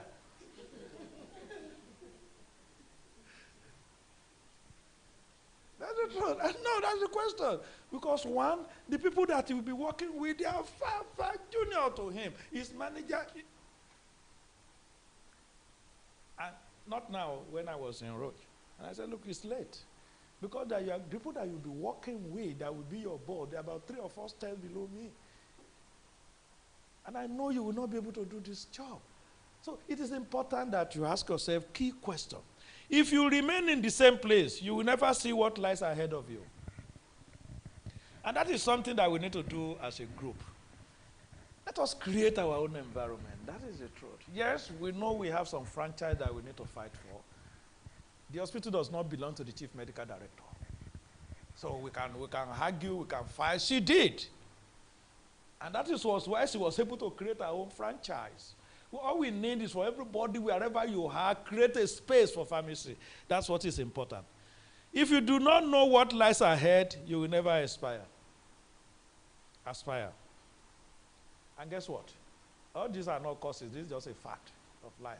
So all these things that we are saying is, for you to be a better pharmacist, for you to enjoy your career, you need to get out of the, I don't know what to call it. We seem to have boxed ourselves. When each of us leave school, we create a cage, and we start going about with that cage. So what you do, break the cage and be free.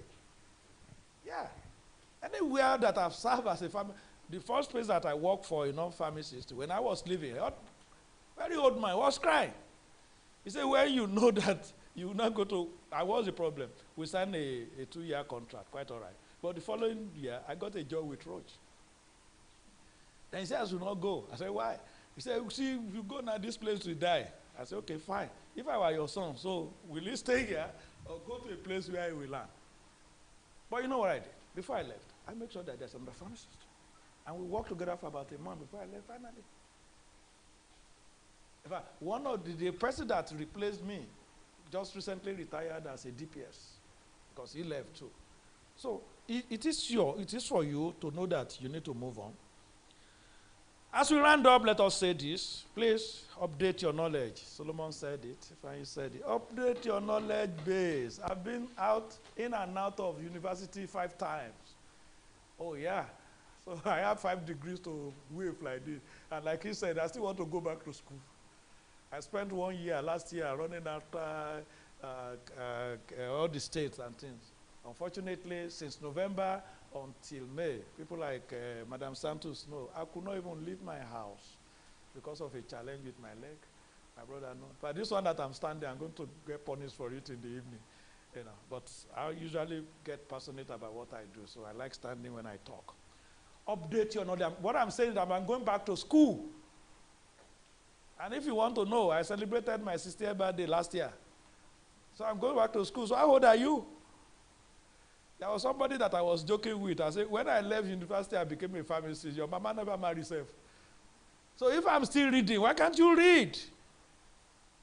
So you need to read. And it's not only pharmacology that you read. Read all sorts of. I show you the one I read recently, Dr. David. He's there. You know, because it challenges who you are when you read, and it opens your horizon. Develop skills and competencies. That is what brings money. It's not that I have AGPHARM that brings money. What brings money is your skills and competencies. When I joined Coca-Cola, we did that interview 6 times. It was on the 6th occasion that they asked, where are your certificates? It was all about what you have done before that they can use to predict what you are capable of doing in future. And this is what you need to do. Anywhere you have opportunity to work, please be your best there. So that when you want to move to the next level, you can proudly describe and say those things that you have done. So it is important you know this. Stay above your environment. This is key. Please stay above your environment. The environment in this country is not good. We've not had it good in so many years now. So it's not today. When we were in school, our meal was 50 kobo, was it not? You only need 45 naira in a month to eat 3 good meals a day. 50 kobo, 1 naira 50 per day, times 30, 45 naira. But see what it is now. Somebody said, but unfortunately, when it became 100 naira to $1, we were shouting. You know how much it is? 620. You are shouting. You know where it's going? Stay above your environment. And to stay above your environment is that you get yourself prepared above the limit of that environment. One of it is education. Yeah. He told you now he's going to learn how machines work. Artificial intelligence and all sorts of things so that he can keep. You know what other people are doing now? They are learning Chinese language because it's taking over. China is taking over the world economy. So they want to key into that future. So stay above your environment. When you stay above your environment, you will not be blown by the vagaries of that environment. And there are so many things that can blow somebody off. Remember, and again we go to the master, if you only have a hammer, you tend to see every problem as a nail. And what do? That's the only tool you have, hammer. So every problem, boom, every problem. It doesn't work that way. My dear colleagues, stay above your environment. Get yourself ready. Even the money that you are earning that you think is small, spend it to develop yourself. That is the route to the top. God bless you. Thank you so much.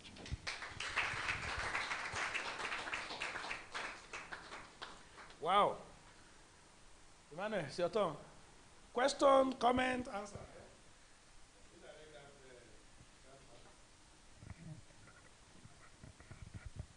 Thank you, everyone. All protocol duly observed. We are beginning with the end in mind. Last year, we had about 2 people in the room, and today the room is filled up, and we are looking forward to having more people. Probably by next year, we have maybe this place will not be enough for all of us, and we started the program about 3 hours ago with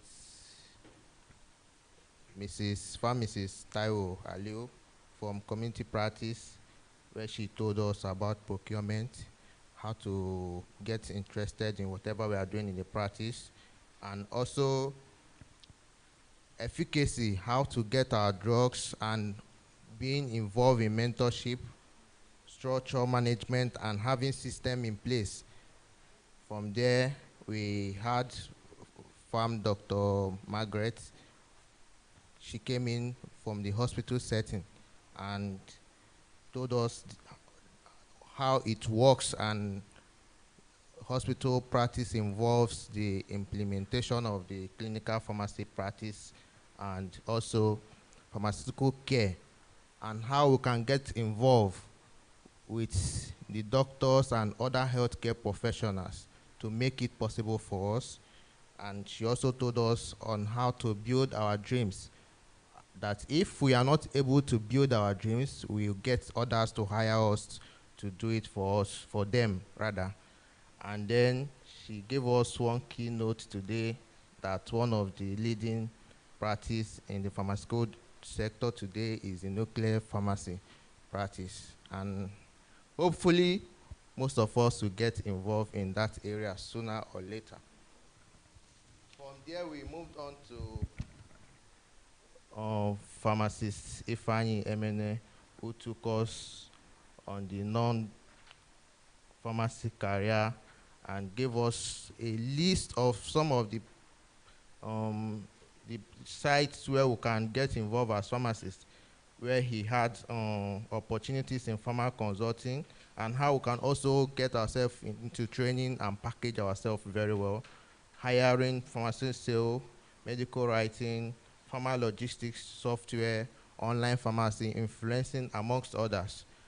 So he did a great job. We move on to Dr. Solomon, who told us on how we can grow in the pharmaceutical industry. And he told us on the he took a note and referred us to Stephen Harvey on the 7 habits of highly effective people. And I will also suggest that we'll get the book and read it.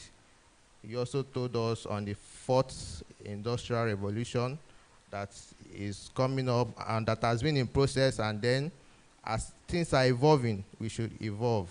Things are happening, things will happen, and things are still happening, so we should not be left out.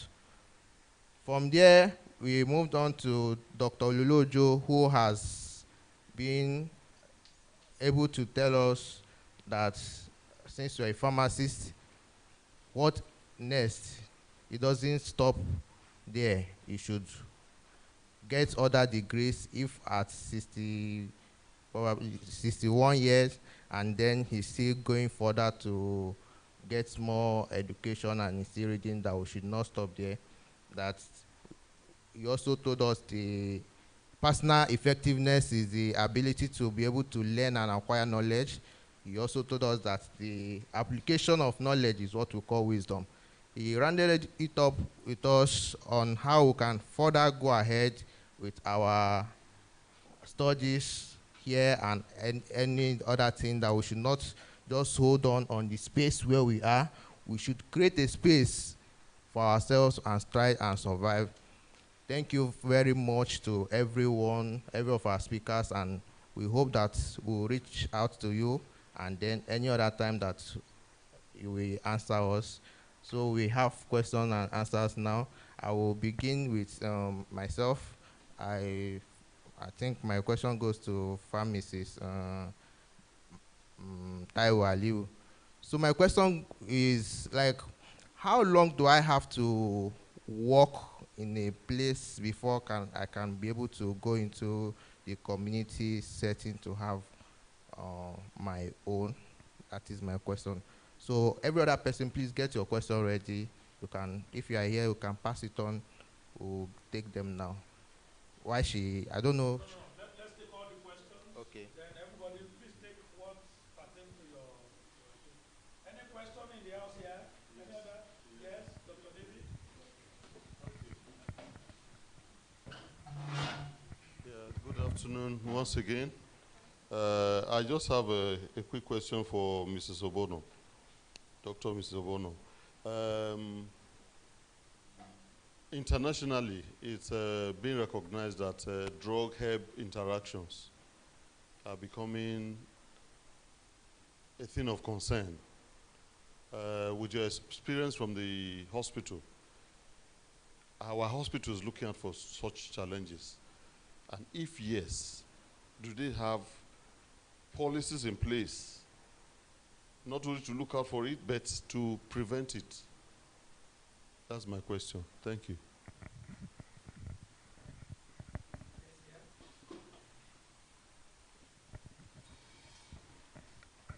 Good afternoon, everyone, and thank you so much, sir and mother speakers. I really appreciate. Okay, my question goes to Farm Dr. Solomon. Yes, concerning the core process, you said as a pharmacist, when you are employed, you be in the core process, not the support department. So when you are employed, my question is, it started with sales, marketing, production. Is it that you will first be in sales, or you can be in any of the CPs? Thank you. Any other question? I'm so much grateful for this opportunity.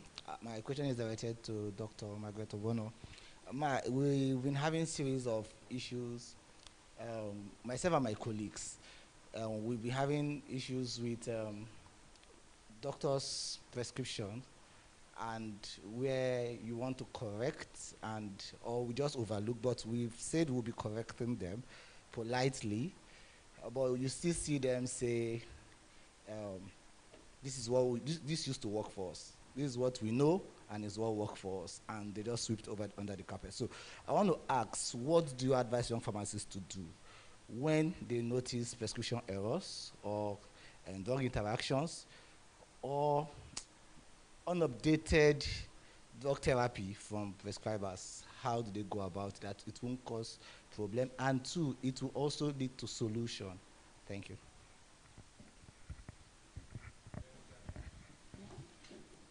Good afternoon, everybody. Still standing on the existing protocol. Though actually I miss Mrs. Ovolo message, but at least I've served under her. Yes. One thing I want her to throw more light is about the problem at Orthopedic Hospital Igbobi. Like I served under her. Actually, I wasn't a pharmacist. I went to school of pharmacy at the age of 40. Yes, I have an existing premises where I've been pressing by the so-called cabals. So I was like, what is there? I was have BSc in science lab tech, using of physics, chemistry, biology. Let me just go. And I wrote a jump. I know when I was writing my jump, I was pregnant. They thought I was a spy. So at the end of the day, I got my admission. I went and I served under her as an externship student, because I did my internship at P-Box Pharmacy at Yaba. But then, there's still problem that's going on, because my first daughter is now a pharmacist. So she wants to do a internship at Igbobi. And I come to realize there are a lot of problems. But when I was serving under her, kudos to her, not because she's here, she's very active and carried everybody along. But now things are not the same. Is there anything she can do to have a good successor? Because I'm thinking those that are there, they are not very capable enough to do it. I don't know. I might be thinking in the wrong way, but things are not the way we expect it to be.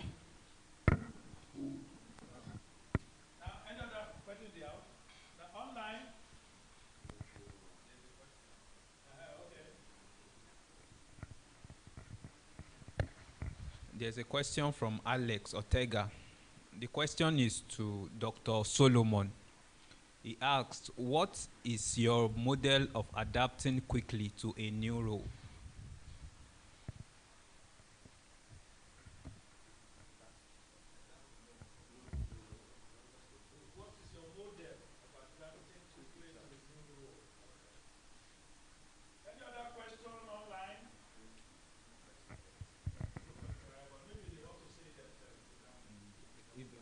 They can raise their hand if they have question. Please raise your hand if you have question. You will be recognized. Okay, let's start answering those questions while. All right. Start from.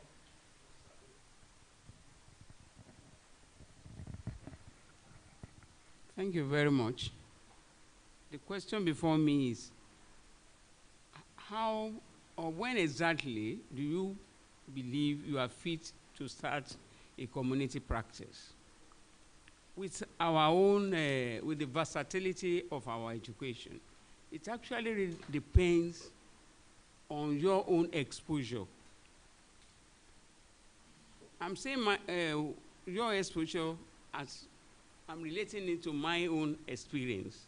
Before we finished from the university, I was already very much on ground as per clerking of patients, as per treating patients, because most of the time during my vacation, it's either I will be in the hospital with the doctors or in a retail outlet. That as it may be, with our practice, with our education, all of us will know that surely we must observe our internship, we must put in our youth service, then thereafter, it is advisable we get tutored. We put in practicing with a quality pharmacy that we know surely he will be able to put us through the practical aspect of our knowledge. Not that maybe because we are rich, we're from a rich home, we just venture into it. If we venture into it, we will venture back. We need that knowledge so that we will not even be embarrassed. In our community, most people before they go even into the hospital, it's a pharmacy they will run into. If you don't have that basic knowledge of treating minor ailments, it's going to be an embarrassment. For me to start my retail outlet, I told you earlier on, I first started as a retailer. For me to start, at a time, my husband and I even had to come in. Does it mean you were the one handling all these in all these places you have been working for? And now look at him. I'm a pharmacist, I've been trained, and from you, I've learned so much that you might not even know. You were not paying me. I was in with you. I've learned a lot. So, and besides, I told you here that the first person I even worked for had to make a remark. Where did you train? Because of my performance. So for you to think of opening a community practice, you must really be sure of yourself so that you don't be embarrassed. You must be able to know the nitty-gritty. You must be able to, your environment, you must be able to be at the top, and you must be able to know what to do. Not that you want to start a practice, you start moving around. Where do I even source for my products? How do I put up a good staffing procedure? Who are the people that should work for me? All those things you should have gathered it. So my own advice, you look at it, you look at the effort, and besides, you need to have that interest. Not because everybody is opening an outlet, it's easy for you because you're a pharmacist. All you need to do is to get registered, get a good space, you go into it. No, the interest must be there. And besides, the knowledge must be there. You must have been able to manage the shop. Manage the shop for people. That is why you need to calm down. You need to humble yourself. You don't need to start flaunting that certificate. I'm a pharmacist. No, it doesn't work. Or my parents are there to put up a very big pharmacy for me that will be bigger than this, my employer. That's not it. You need the skill. You need the knowledge. Like I've highlighted in my message, you need so much. You need that to allow yourself to be mentored so that you'll be able to get it right. So at the end of the day, at this time in Nigeria, the time of politics, mind you, people around you most especially people that are sick at one time or the other, they should be able to have confidence in you. You should be hearing people calling you names. At my time, people were already calling me doctor, doctor. You see so many people lining up to see me. My husband will now bring me to my place of work. He will now wonder, who are these people who, they say, yes, they are waiting for me. It means you can handle a pharmacy practice if we decide to put all ones. I can. And by the grace of God, by the time I started, around me there, around our community there, people started trooping in. They want to see that doctor. No, I am not a doctor. So what am I saying? You should know that before you start a community practice, you should have been knowledgeable enough to see to how well you can manage simple ailments. It's not the number of years that matters. What you can put in. What you can put in to make a difference. You should be ready to face challenges. Doctors will just come in. Madam, this is the drug I want to really buy. Do you have an alternative? You should be able to answer those questions. So if you can still allow yourself to put in 1 to 2, 3 years of quality experience, acquiring more knowledge, I think you'll be good to go.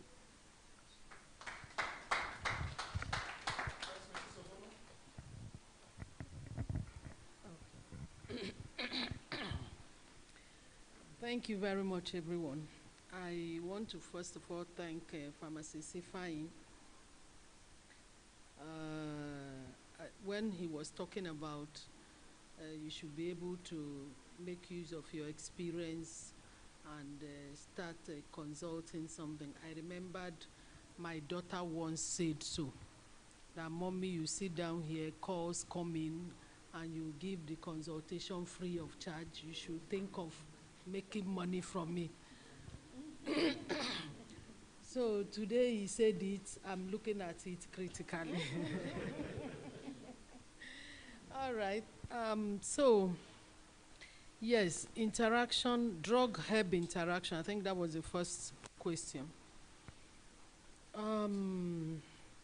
Yes, of course, it's been established that taking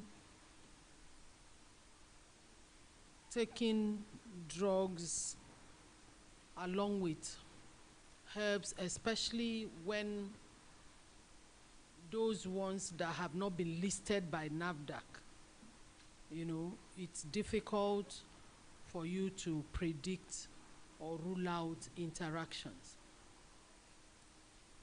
Now, the question was, what is the hospital doing about it, or what has the hospital done?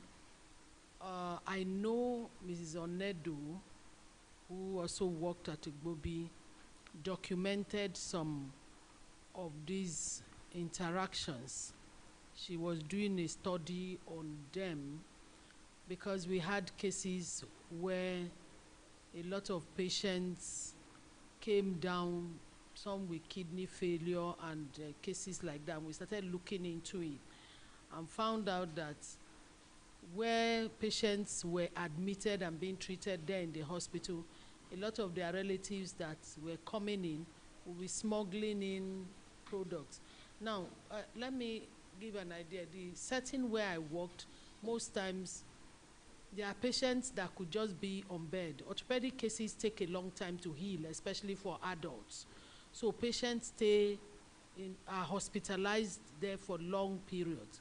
So if you had a drug addict, he will find a way, because he's staying there for a way of getting in these drugs, because he cannot stay for too long without taking them. You had alcohol addicts. We had a case, one old Baba, that the children will bring this plastic kettle that you put water to go and pray, that the Muslims used to wash up to pray. They will bring it and put beer, alcohol in it for Baba, because he was used to taking those, And now having a fall and a fracture and being in the hospital, he was not having access to that, and they were seeing the reaction he was having. So some of these things we found out and started documenting. Well, I don't think that document was published. It's there. It happens. It's happening, and it needs somebody to work on and publish so that even NAFDAC, I'm sure they will be interested in such things. There are a lot of herbal products. I'm aware Federal Ministry of Health has established a unit for alternative medicine. That's what they call it, alternative medicine, and are encouraging pharmacists to go into it. But then I think the way to go about it is how to, the specificity I'm talking about now, how to be able to measure these things, these dosages, so that somebody doesn't just tell me, take bitter leaf and ephedrine, mix together, boil and take, and it has hypoglycemic effect. What quantity should I take per day? These measures. But it's pharmacists that need to work on such things. Really, it's no other person. We need to take the bull by the horn, work on these things, and publish them, or come up with products that have measures, that are measured, that you could say, take one capsule. I saw bitter leaf capsules some time ago. I don't know whether it's in Nigeria or came from outside Nigeria. These are things you should make. We have most of these herbs. We all read pharmacognosy and all that and all that. So these, I think there are challenges we need to work on. First, why do we have we noticed that the issue of kidney failure is on the increase? You have a lot of patients coming down with it. I think we need to look into that and find out why that is coming up. Is it the consumption of agbo, or is it the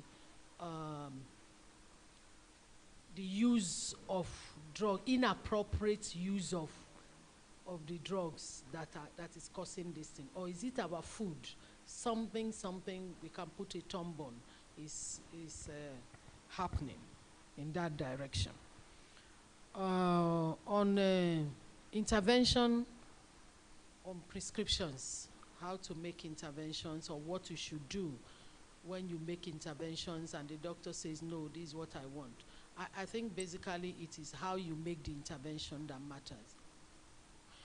Yeah, for orthopedic hospital, for a long time, we said no, interns should not make interventions. Even if you pick them up, we are in teams.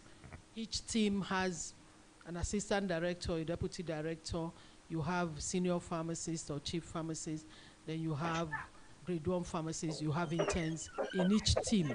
And those teams come up with research topics, work on those topics, make interventions, they go on rounds with doctors and so on. So discuss it with your team and let one of the senior pharmacists make the interventions as much as possible.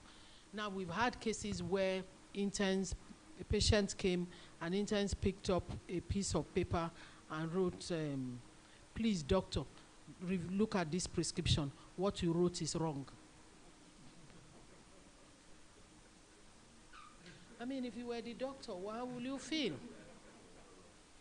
First, you're even giving that paper to the patient to take back to the doctor is wrong. If you don't have the number of the doctor to call, then you go and look for him. And while the patient can lead you to where he or she saw the doctor, and you can say, please wait for me. First, apologize that this will take a little more time, please. I need to sort out something, verify some things from your doctor. It's for your own good. Just give me some time. And then you go, and you get there, but first, before you go, please, if you detect anything, make sure you have your solutions. Don't just go and throw back the problem at who caused it. Make some findings, make some checks. And so you can go and say, yeah, I'm coming because of this, your patient, Lagbaja, this age. Now I found out while interacting, the patient is an ulcer patient, but you have written 2 NSAIDs for him or for her, and I think it's going to be a problem. I might probably go, she didn't tell me that, or he didn't tell me that. You know, most times people are busy, they can't open up. But this is what he said, and he's a known patient. It's not as if it has just started. And you see, they will look at it and say, okay, then let's scrap this, or let's add an antacid, let's add a proton pump inhibitor, something. And you see that is sorted out and everybody's fine. So most times, I know there are a few cases where out of ego, even no matter how you do it, they will say, no, this is what I want. Now in such cases, you can just give back the prescription to the doctor, please sign again. So their signature is twice on it, because I'm going to keep this document in case anything comes up. They don't do that. They will not agree to sign. In my period of practice, they won't do that. Eventually they will yield and do something about that. There are cases where they have said, okay, tell the patient to come back and see me. But then you have given them information and you see there will be a review of the prescription. So there are many ways of handling these things. Okay. But now creating relationship with some of these doctors helps.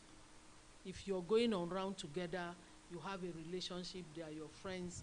At any point in time, you can even call them and say, this is what I noticed, and I don't think it will work, because now the trend is this, or information is this. Just give them, and you see that they will even use it for other patients outside. Okay?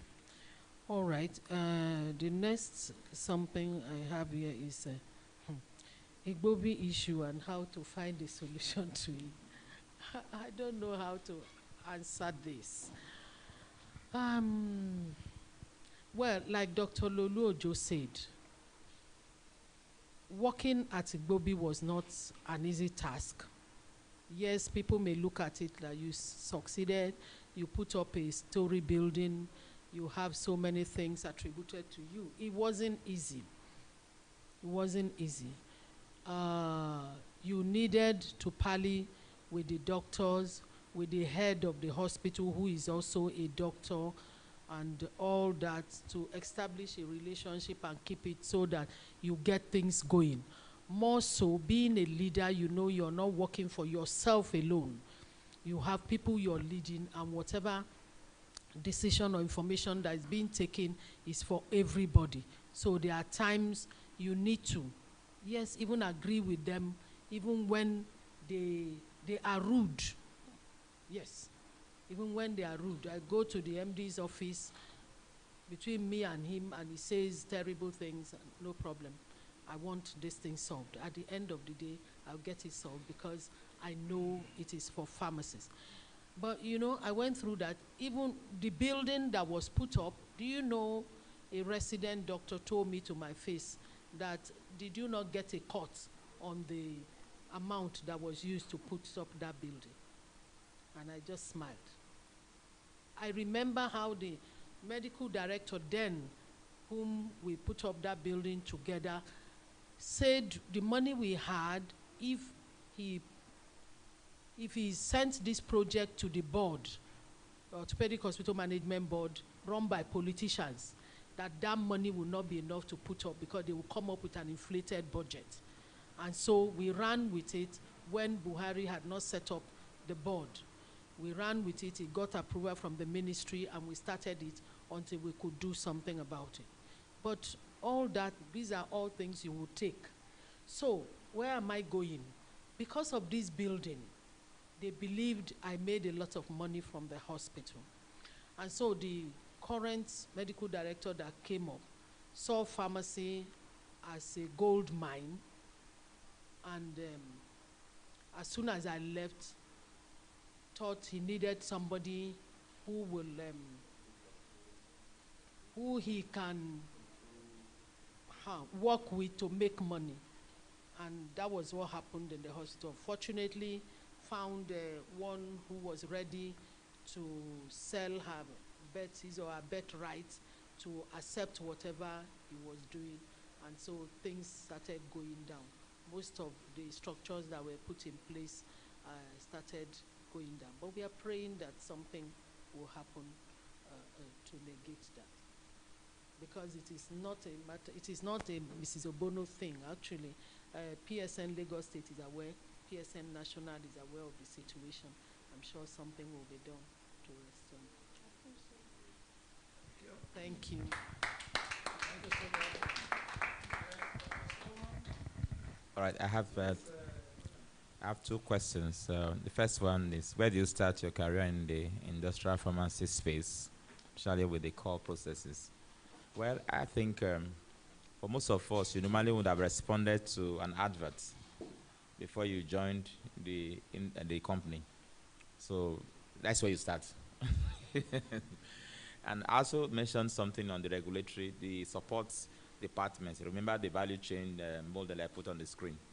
On the regulatory side, you also have an opportunity for pharmacists there, apart from just the core processes. So I saw a half-page advert, looking for a pharmacist, not less than 4 years experience, less than 30 years, personal products manager. It was a national advert. I responded. That's how I started my own. So it's actually a factor of you responding to what you feel would be a good way to start. Number one, both the company, is it what you like? The position on offer. I never liked regulatory affairs. Too sedentary. Stay in the office, be chasing NAFDAC and PCN and PSN. So I didn't like that. I needed something to do with operations, customer service. So that's what I responded to. So it's for you to look out for the options or the opportunities, and then the companies that sync with your value system, perhaps the companies that you admire from a distance that you now have opportunities. So you just be on the lookout, have your network, there in the marketplace, see who is recruiting, and just pick up the opportunity. Once you start, say cancel, Abby. Once you start, your going upward in the ladder will be a product of two factors. Number one, it can be the company just posting you like they did to me. It can also be in response to your career needs or your requests. In some, and I mean most organized companies, big ones, they will start what they call the annual appraiser, and then have a feedback from the appraisee, that is the manager being appraised, and they will ask you, what are your career aspirations? So it's normally a time to talk back to management to say, sir, I've been in sales for 4 years. I think I want to try out marketing. And some would actually respond to your request. Okay, let's give you a posting to marketing. So it can be that, request too from the manager that will take you from where you started from to other areas. And as you continue doing well, it may also be in response to your request or the company sending you to other departments. Wherever you make your mark, that like they say that the reward for more work, hard work is more work, so they will send it to some other place. Second question is, what is your model for adapting to a new role? I will give you a practical experience. 2005, September, I was made GM franchise operation, Mr. Biggs, from a customer service management role. Number one, I didn't have any experience in that organization, and I didn't know what franchise operations were all about. What did I do? There was no training. What you find in most postings like that for a new role is a job description that may be given to you. This is what you're supposed to do, so that it doesn't look like you have been thrown into the middle of the sea. I had to enroll myself at my cost at POIS school. I'm sure we know POIS. They do what they call after-school finishing. And they had a training program on franchising model. I sponsored myself to go and find out on a practical sense, how does franchising work? And then thereafter, I went reading books, reading everything. So I think I went to Cranfield University for a program in UK. So all of these things I put together. Those are the things that helped me. If you have somebody who is pretending that is leading you, your line manager, that can help. But for you, it actually comes down to developing yourself, responding to the requirements of the job description, and then relating to all that your team members who will help you in succeed. No man, like I wrote on the screen, is an island. And then who occupied that position before? Is this somebody that you can relate to, that can give you some tips? Those are the things that will help you to adapt to a new role. But by and large, the company will normally have done your profiling, your man spec, and found out that you are worthy of that role. I said for you to now show that you are worthy of that role by doing all of these things and then excelling in that role. Thank you so much.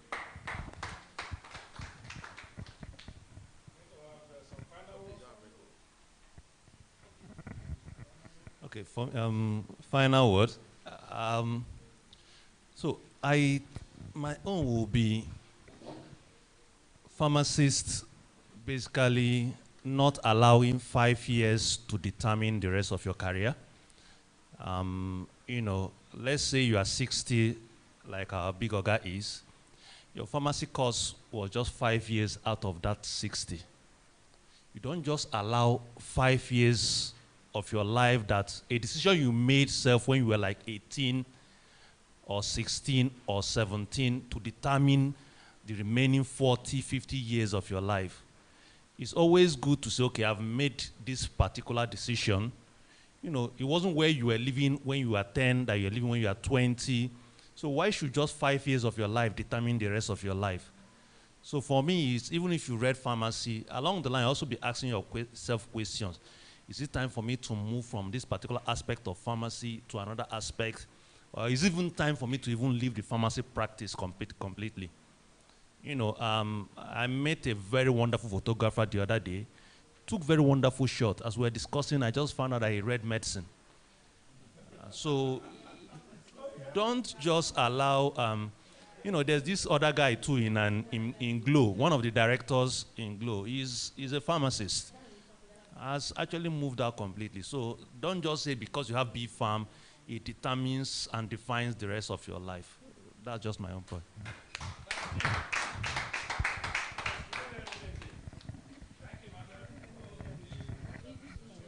Love it. Ladies and gentlemen, we are now beginning to wrap up. It's been a great day. A lot of things have been said here. I don't know that you have this wonderful career path. And this is exactly what we are saying. Hey, she just took a decision, okay, what the hell? I mean, what does it cost to become a pharmacist? And she went to school and she became one. You know, you just mentioned it now. Don't allow 4 or 5 years of your life. For those of us who did 4, I did 4. So don't allow 4 or 5 years of your life to determine the rest of your year. Please, quit complaining. I think that's the take home. Put it on your left hand. You know, that's what our father used to say. Why do they say that? So that you will not use it to eat. Eh? Put those facts on your left hand. Now, because we use our right hand to eat. Quit complaining. The land is green. The land is green. There are so many things that you can do. But, hey, you first. Attack yourself first, not the doctor that you think is disturbing you in the hospital. Not the patent medicine store, for crying out aloud. Yeah. They cannot do what you are doing. They didn't go to school. Any one of them that want to be like you have to go to school like her. You know, I think that is the point. I thank all of you. We have some of our senior colleagues in the house. I've seen Leo before. I don't know whether he's still there. I've seen Uchi Apakama of Parks Pharmacy and others. Mustafa, Dr. Musiba Mustafa is still in the house with us. That's somebody, again, who has taken himself above ordinary. He was there as a production manager, then went to do PhD, and today he's a consultant. So that's the point. Rather than sit down and be grumbling, do something and overcome the barrier. Before we finally round up, I think Alex have 2 minutes information for us about what can happen beyond, you know, the level that we find ourselves. You're a community pharmacist, fine, but there are certain things you can do in that place that can lift you up. Somebody did, and now we are celebrating that person. Alex.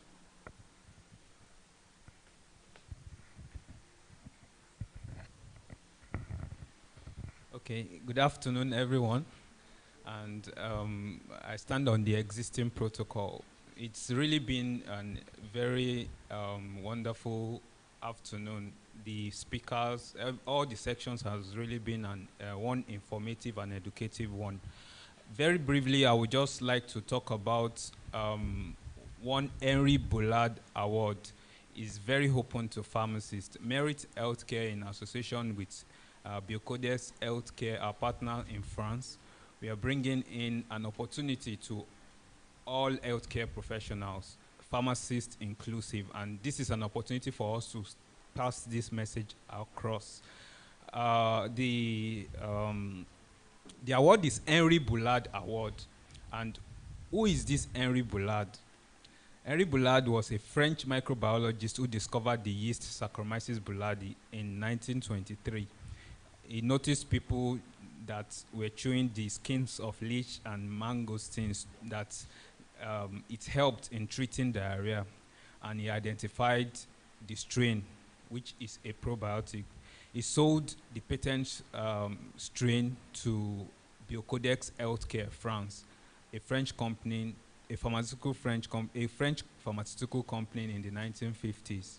And the probiotics is used to improve gut health and treat diarrhea. And this probiotic is available in Nigeria as Bioflow. I'm sure some of us have really encountered this product. Okay, so what is it about this Henry Bullard Award? For pharmacists, as pharmacists, in any area of pharmacist, this is an opportunity for you to, if you have a project, if you have any project that will improve the life of any public health project that you have, that will improve the life of people around you health-wise, it is an opportunity for you to just write your proposals and submit. It will be looked at, and if you are, the chances are there that you could actually be the winner. The best 3 projects will be awarded 10,000 euros. The closing date of the submission is 15th of September 2022. All you need to know for the link, for you, if you want to get more details because of time, I'll share the link on the chat box. So you can go in and click, check more, and you could actually see the application form there too. Then it is important to note that this is an international grant, and the first edition was last year, and a community pharmacist in Nigeria actually won the award. Her name is Edith Ode, and our mission was to inform Nigeria women on, our project was on the use of contraceptives. I believe a lot of us in the community pharmacy will see ladies or women coming to say they want to buy ampiclos. They use ampiclos as contraceptives. So she saw a lot of this, and she she wrote on a proposal on how to see that she'll educate women on the fact that ampiclos is not a contraceptive. And after writing the project, she came out the top. So who will be the next? It could be you. For all the things, the details you will see, I will drop it on the chat box. You can go through it. Thank you. Thank you. I think the class should be for the community pharmacists who, in practice there, won an award for all Nigerian community pharmacists. Because it's an international award. In fact, we didn't know until they communicated the award to us. I didn't even, I'm not sure I'm so aware that she applied. But the truth of the matter is that we wrote to everybody, doctors, public health specialists, pharmacists. This award exists. If you have proposal, send it. And it was sent. And the next thing we received is that a Nigerian won the first edition of the award. So the next person can be you. So that's the point. Rather than be complaining, look, there's so many things. I'm really glad about this, and we are still going to send more information out about it. Thanks, Alex. Now, Mrs. Adeyeye, right? Which one? What's the correct name? Ghanaian. That Ghanaian stick in my head. I didn't even know she has this story. But she used to get in touch with me online. You know, she told me when her child is looking for a job, okay. Okay, all right. But she gets in touch, and I saw her. So you'll be the first person to present this plaque to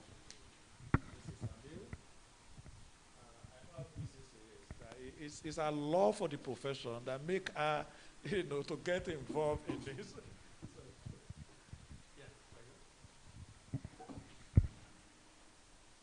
Thank you very much, sir. That's why I'm one of your customer. Lato. Lato Healthcare. Yes.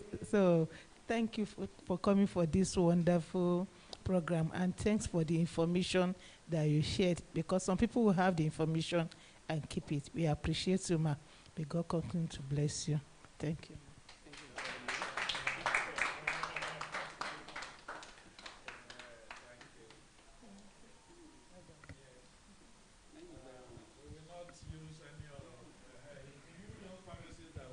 Presentation. So we need to pick a man. Yes, my dear brother, your choice next.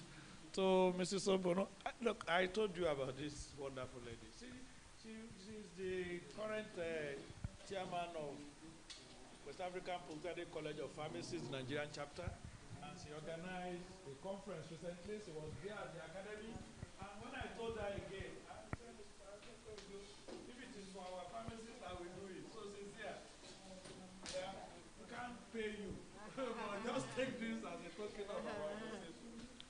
Alliance for Greater Pharmacy, presented to Dr. Margaret Obono, Fellow of the Pharmaceutical Society of Nigeria, in appreciation of your outstanding contribution at our special training workshop this day, 11th of June 2022. I would want to say that I'm a big fan of you. I've been one of your mentees from afar. There was a day I came to the pharmacy building at Ibovi then before you retired, and I explained, she said, come where are you, what do you want? I said, I want internship. You said I should express, I expressed myself so much as if I was having an interview, and she gave me a listening ear. Thank you so much, ma, for all you do for us. Congratulations.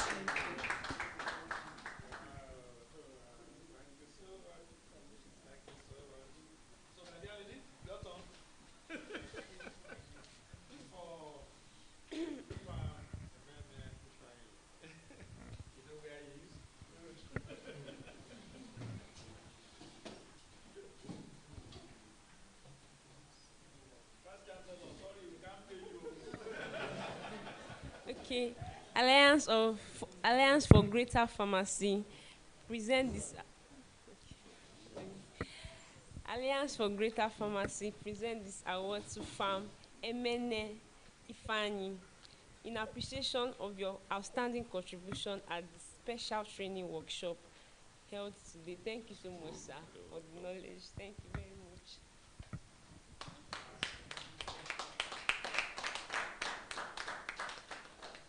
Thank you, sir.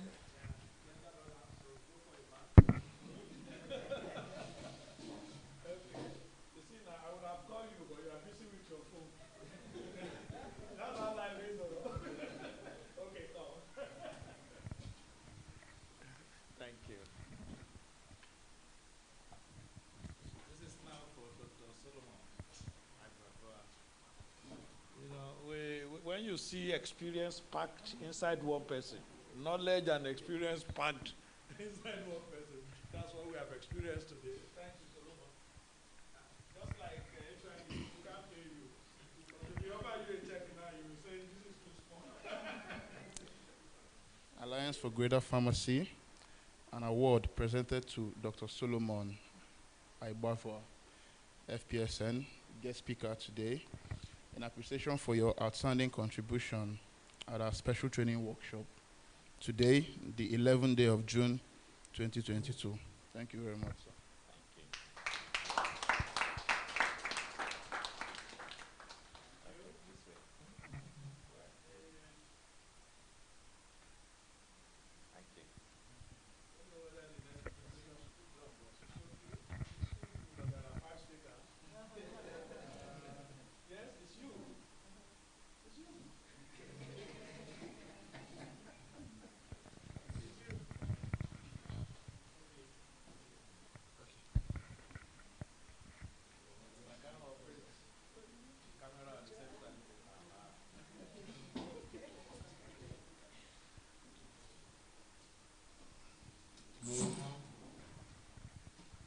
Good afternoon. Alliance for Greater Pharmacy present the same award to Dr. Lolu Ojo, FPSN, in appreciation for your outstanding contribution to this special training workshop.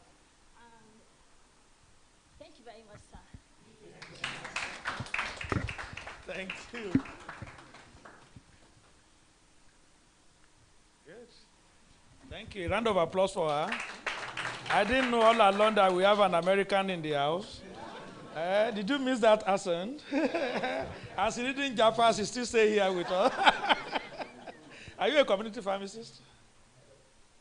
Are you a community pharmacist? Before. So where are you now? You are not anywhere now. Don't run away. We need you here. Oh, you're a nursing mother. That's another profession, is it not? Okay. Thank you so much. We are actually here now. May I request Farm Austin Luca, the National Organizing Secretary of the Alliance for Greater Pharmacy, to give the vote of thanks. Austin, are you in the house?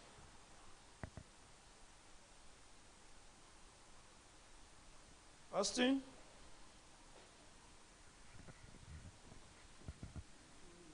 He must be, I saw him. Austin, are you in the house? Can you guys see him? The crew, can you see him? Augustine, you will see it as Augustine Luca. Augustine Luca. Okay. If it's not in the house, I know Adeyemi Yusuf will be in the house. That's another executive of the Alliance. Adeyemi Yusuf, are you in the house? He should be anonymous, but he has been seen him. Oh, I just saw Malam Adebiyi in the house, Baba Rab, Oroki chemist. That's a he was my teacher. So if I tell you I left school 38 years ago and my teacher is here. Aha. And he's here too again to learn. Okay. Can you, Alex, can you unmute Adeyemi Yusuf? Yusuf Adeyemi is here. He has sent a note that my mic is mute. The host will unmute me. So can you unmute him? Yusuf Adeyemi. So Baba Rab, we notice you. Adeyemi, are you okay now? Can you speak to us?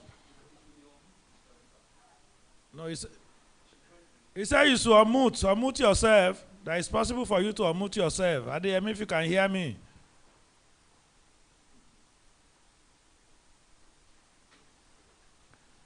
Okay. Adeyemi, if you can hear me, unmute yourself. Please don't go yet. There is a provision for you. And the provision has to be taken direct unless you go and download it online. Okay. Is there now, Adeyemi? Okay, go ahead and talk to us. You can unmute yourself. Go ahead and talk. Yeah, good afternoon, everyone. Am I live? Am I on? Yes, you are. Oh, yeah, thank you very much. I think I couldn't unmute myself earlier. Yeah, thank you very much. On behalf of Greater Pharmacy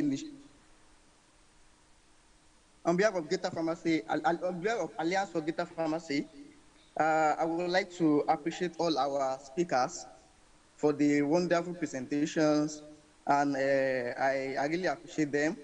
And while I was getting feedback from YPG platform and some other pharmacy platforms, many of them will say that, they really learned a lot from the program, and they really appreciate if you have this kind of program every quarter of the year. And I told them that the next episode, I will let them know. So on behalf of the whole executive of Alliance for Greater Pharmacy Initiative, I would like to appreciate all our speakers, and I would like to appreciate all our attendees and participants, both the on site and those one that joined virtually. Of course, I also have to appreciate Dr. Lulu Ojo. Yeah, when he was presenting, I said that there's something about this man that I still don't know about. Sometimes I feel like he has done a lot for pharmacy. Where is the passion? Because every time he comes up with initiative to do more, and I feel like to myself that there are a whole lot of things that I need to do for pharmacy. I just feel like we the young one that we feel we've done something. We've not done anything. But if someone like Dr. Lojo is still there at that age, still trying to push one initiative or the other for the young generation. So I really want to appreciate you on that note. And I want to pray to Almighty God to continue to strengthen you, grant you all the wisdom and knowledge you need to do more for our profession. So I would like to submit and thank everyone for attending. Thank you very much. Thank you. Thank you to everyone. Before we go, okay, if you have something to say. Yes, please. Okay, this is my first time of attending the program. So as a means of, so I sensed that the hall was not enough to take more people. So in case people decide the next day for the next one, I have a hall a studio that can take up to between 80 to 100 people. So I'll give it for free to support. So you have it for free anytime you're ready for the next one. Thank you. You see now, that photo of thanks has given us something. Okay. Just to show my own solidarity with the Alliance for, like he said, we too will have a hall that could take up to even 150. So in case of next time,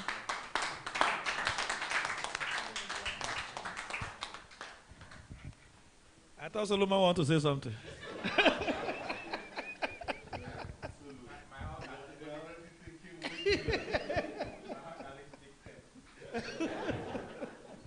Okay, thank you so much. We appreciate it. This is quite good. Please, after this, we are going to take group photograph. Somebody who can help us. Dr. David, you have to organize us so that we can take group photograph immediately after. Maybe you can use that place. Outside? I think we can do it within here. We can do it within here. Please, we have some refreshment. Just take it from us. For our colleagues online, again, we have posted it online. Download it and enjoy it. At least there has to be something for those who made it to the venue. So thank you very much. We will end it all with prayer. We have one from Ghanaian and the other one from... See, what you don't know, apart from running, no say, business and whatever, Mrs. Aliu is a prophetess and a spiritual consultant. So we need to get something. So let's have a prayer first. Yes. Yeah, we thank God Almighty for bringing this meeting to a successful end. We pray to Almighty God to please continue, especially our own Dr. Lulu Ojo, because he has been wonderfully performing and trying to encourage others to grow, which we need in other pharmacies to come and embrace what he's doing. May God bless everyone that is present here. in Jesus' name. Father, we thank you for the success of this laudable event. We thank you, Father, for everything actually went well. You have gathered us together actually to impact knowledge. Father, we beg of you, continue to increase our knowledge. Continue to increase our wisdom. Continue to make this laudable event a success. Let the Alliance for Greater Pharmacy continue to thrive for better. Let us continue to live. We bring Nigeria to your care, Father. This is our own country. This is our own time. Let there be peace at our own time. Let there be no more manslaughter. Father, take charge of us. Take charge of our going to our different destinations. Let our different practice thrive. Father, remember this. We shall remember this next time and continue to give glory unto the holy name.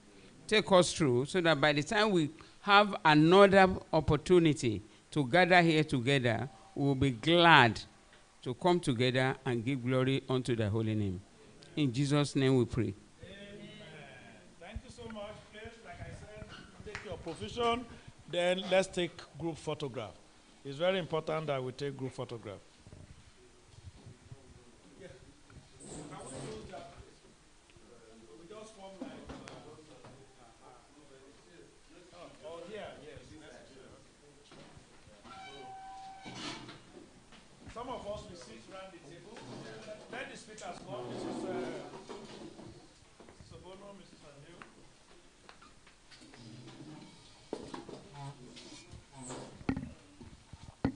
And we have chairs.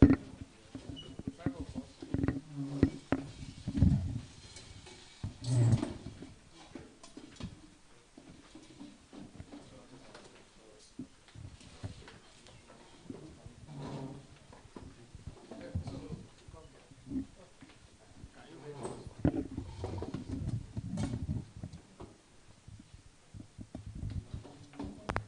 Others now find the accommodation behind us. I think that is the point.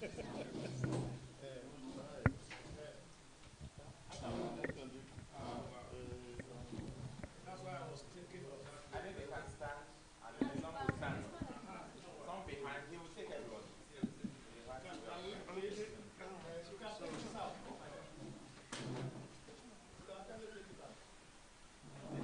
Stand behind you.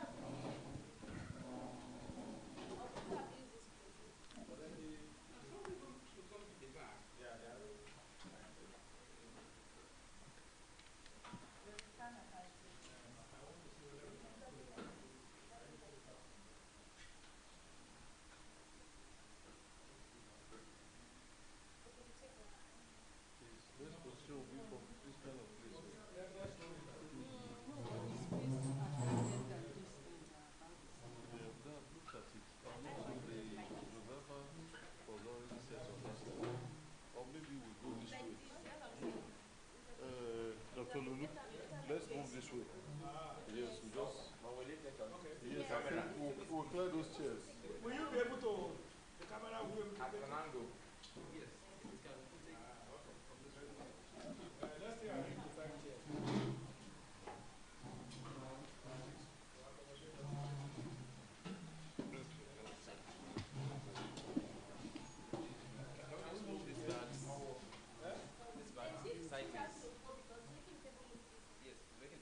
So can we take the bags away from? And to the side. So we just sit down here.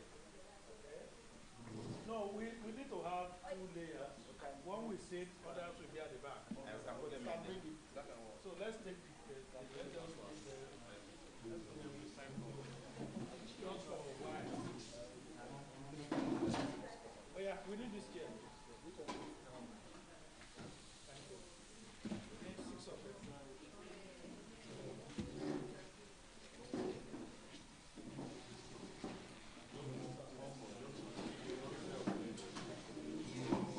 Oh yeah, Madam, come. Come, let's sit as well. Will you be able to take us now? Yes. So others find accommodation behind you.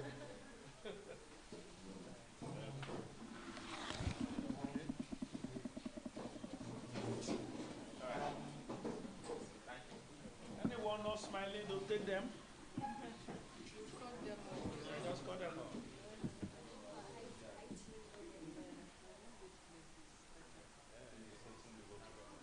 So when you finish, you just smile. Okay.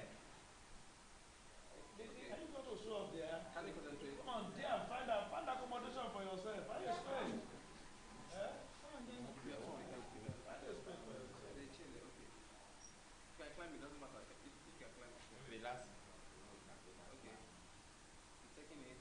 Just smile. Okay. Yeah, use mine.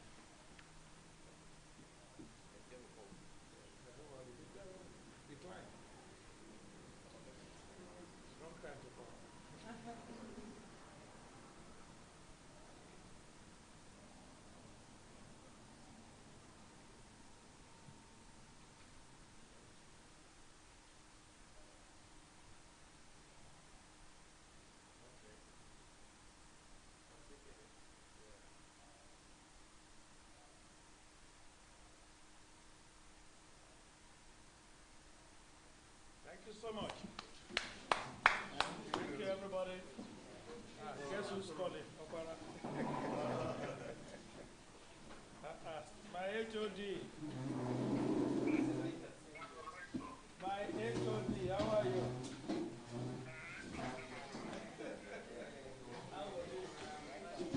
This one, when you call me, something must follow.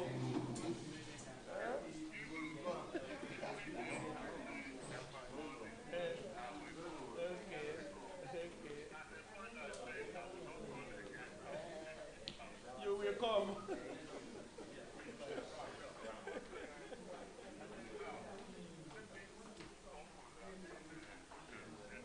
Yes.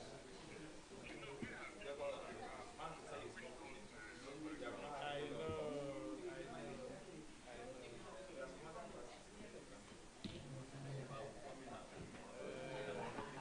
Left in here, I don't even want to show my face again. I think I don't show up too much, so they don't want to see me. So I was almost taking it.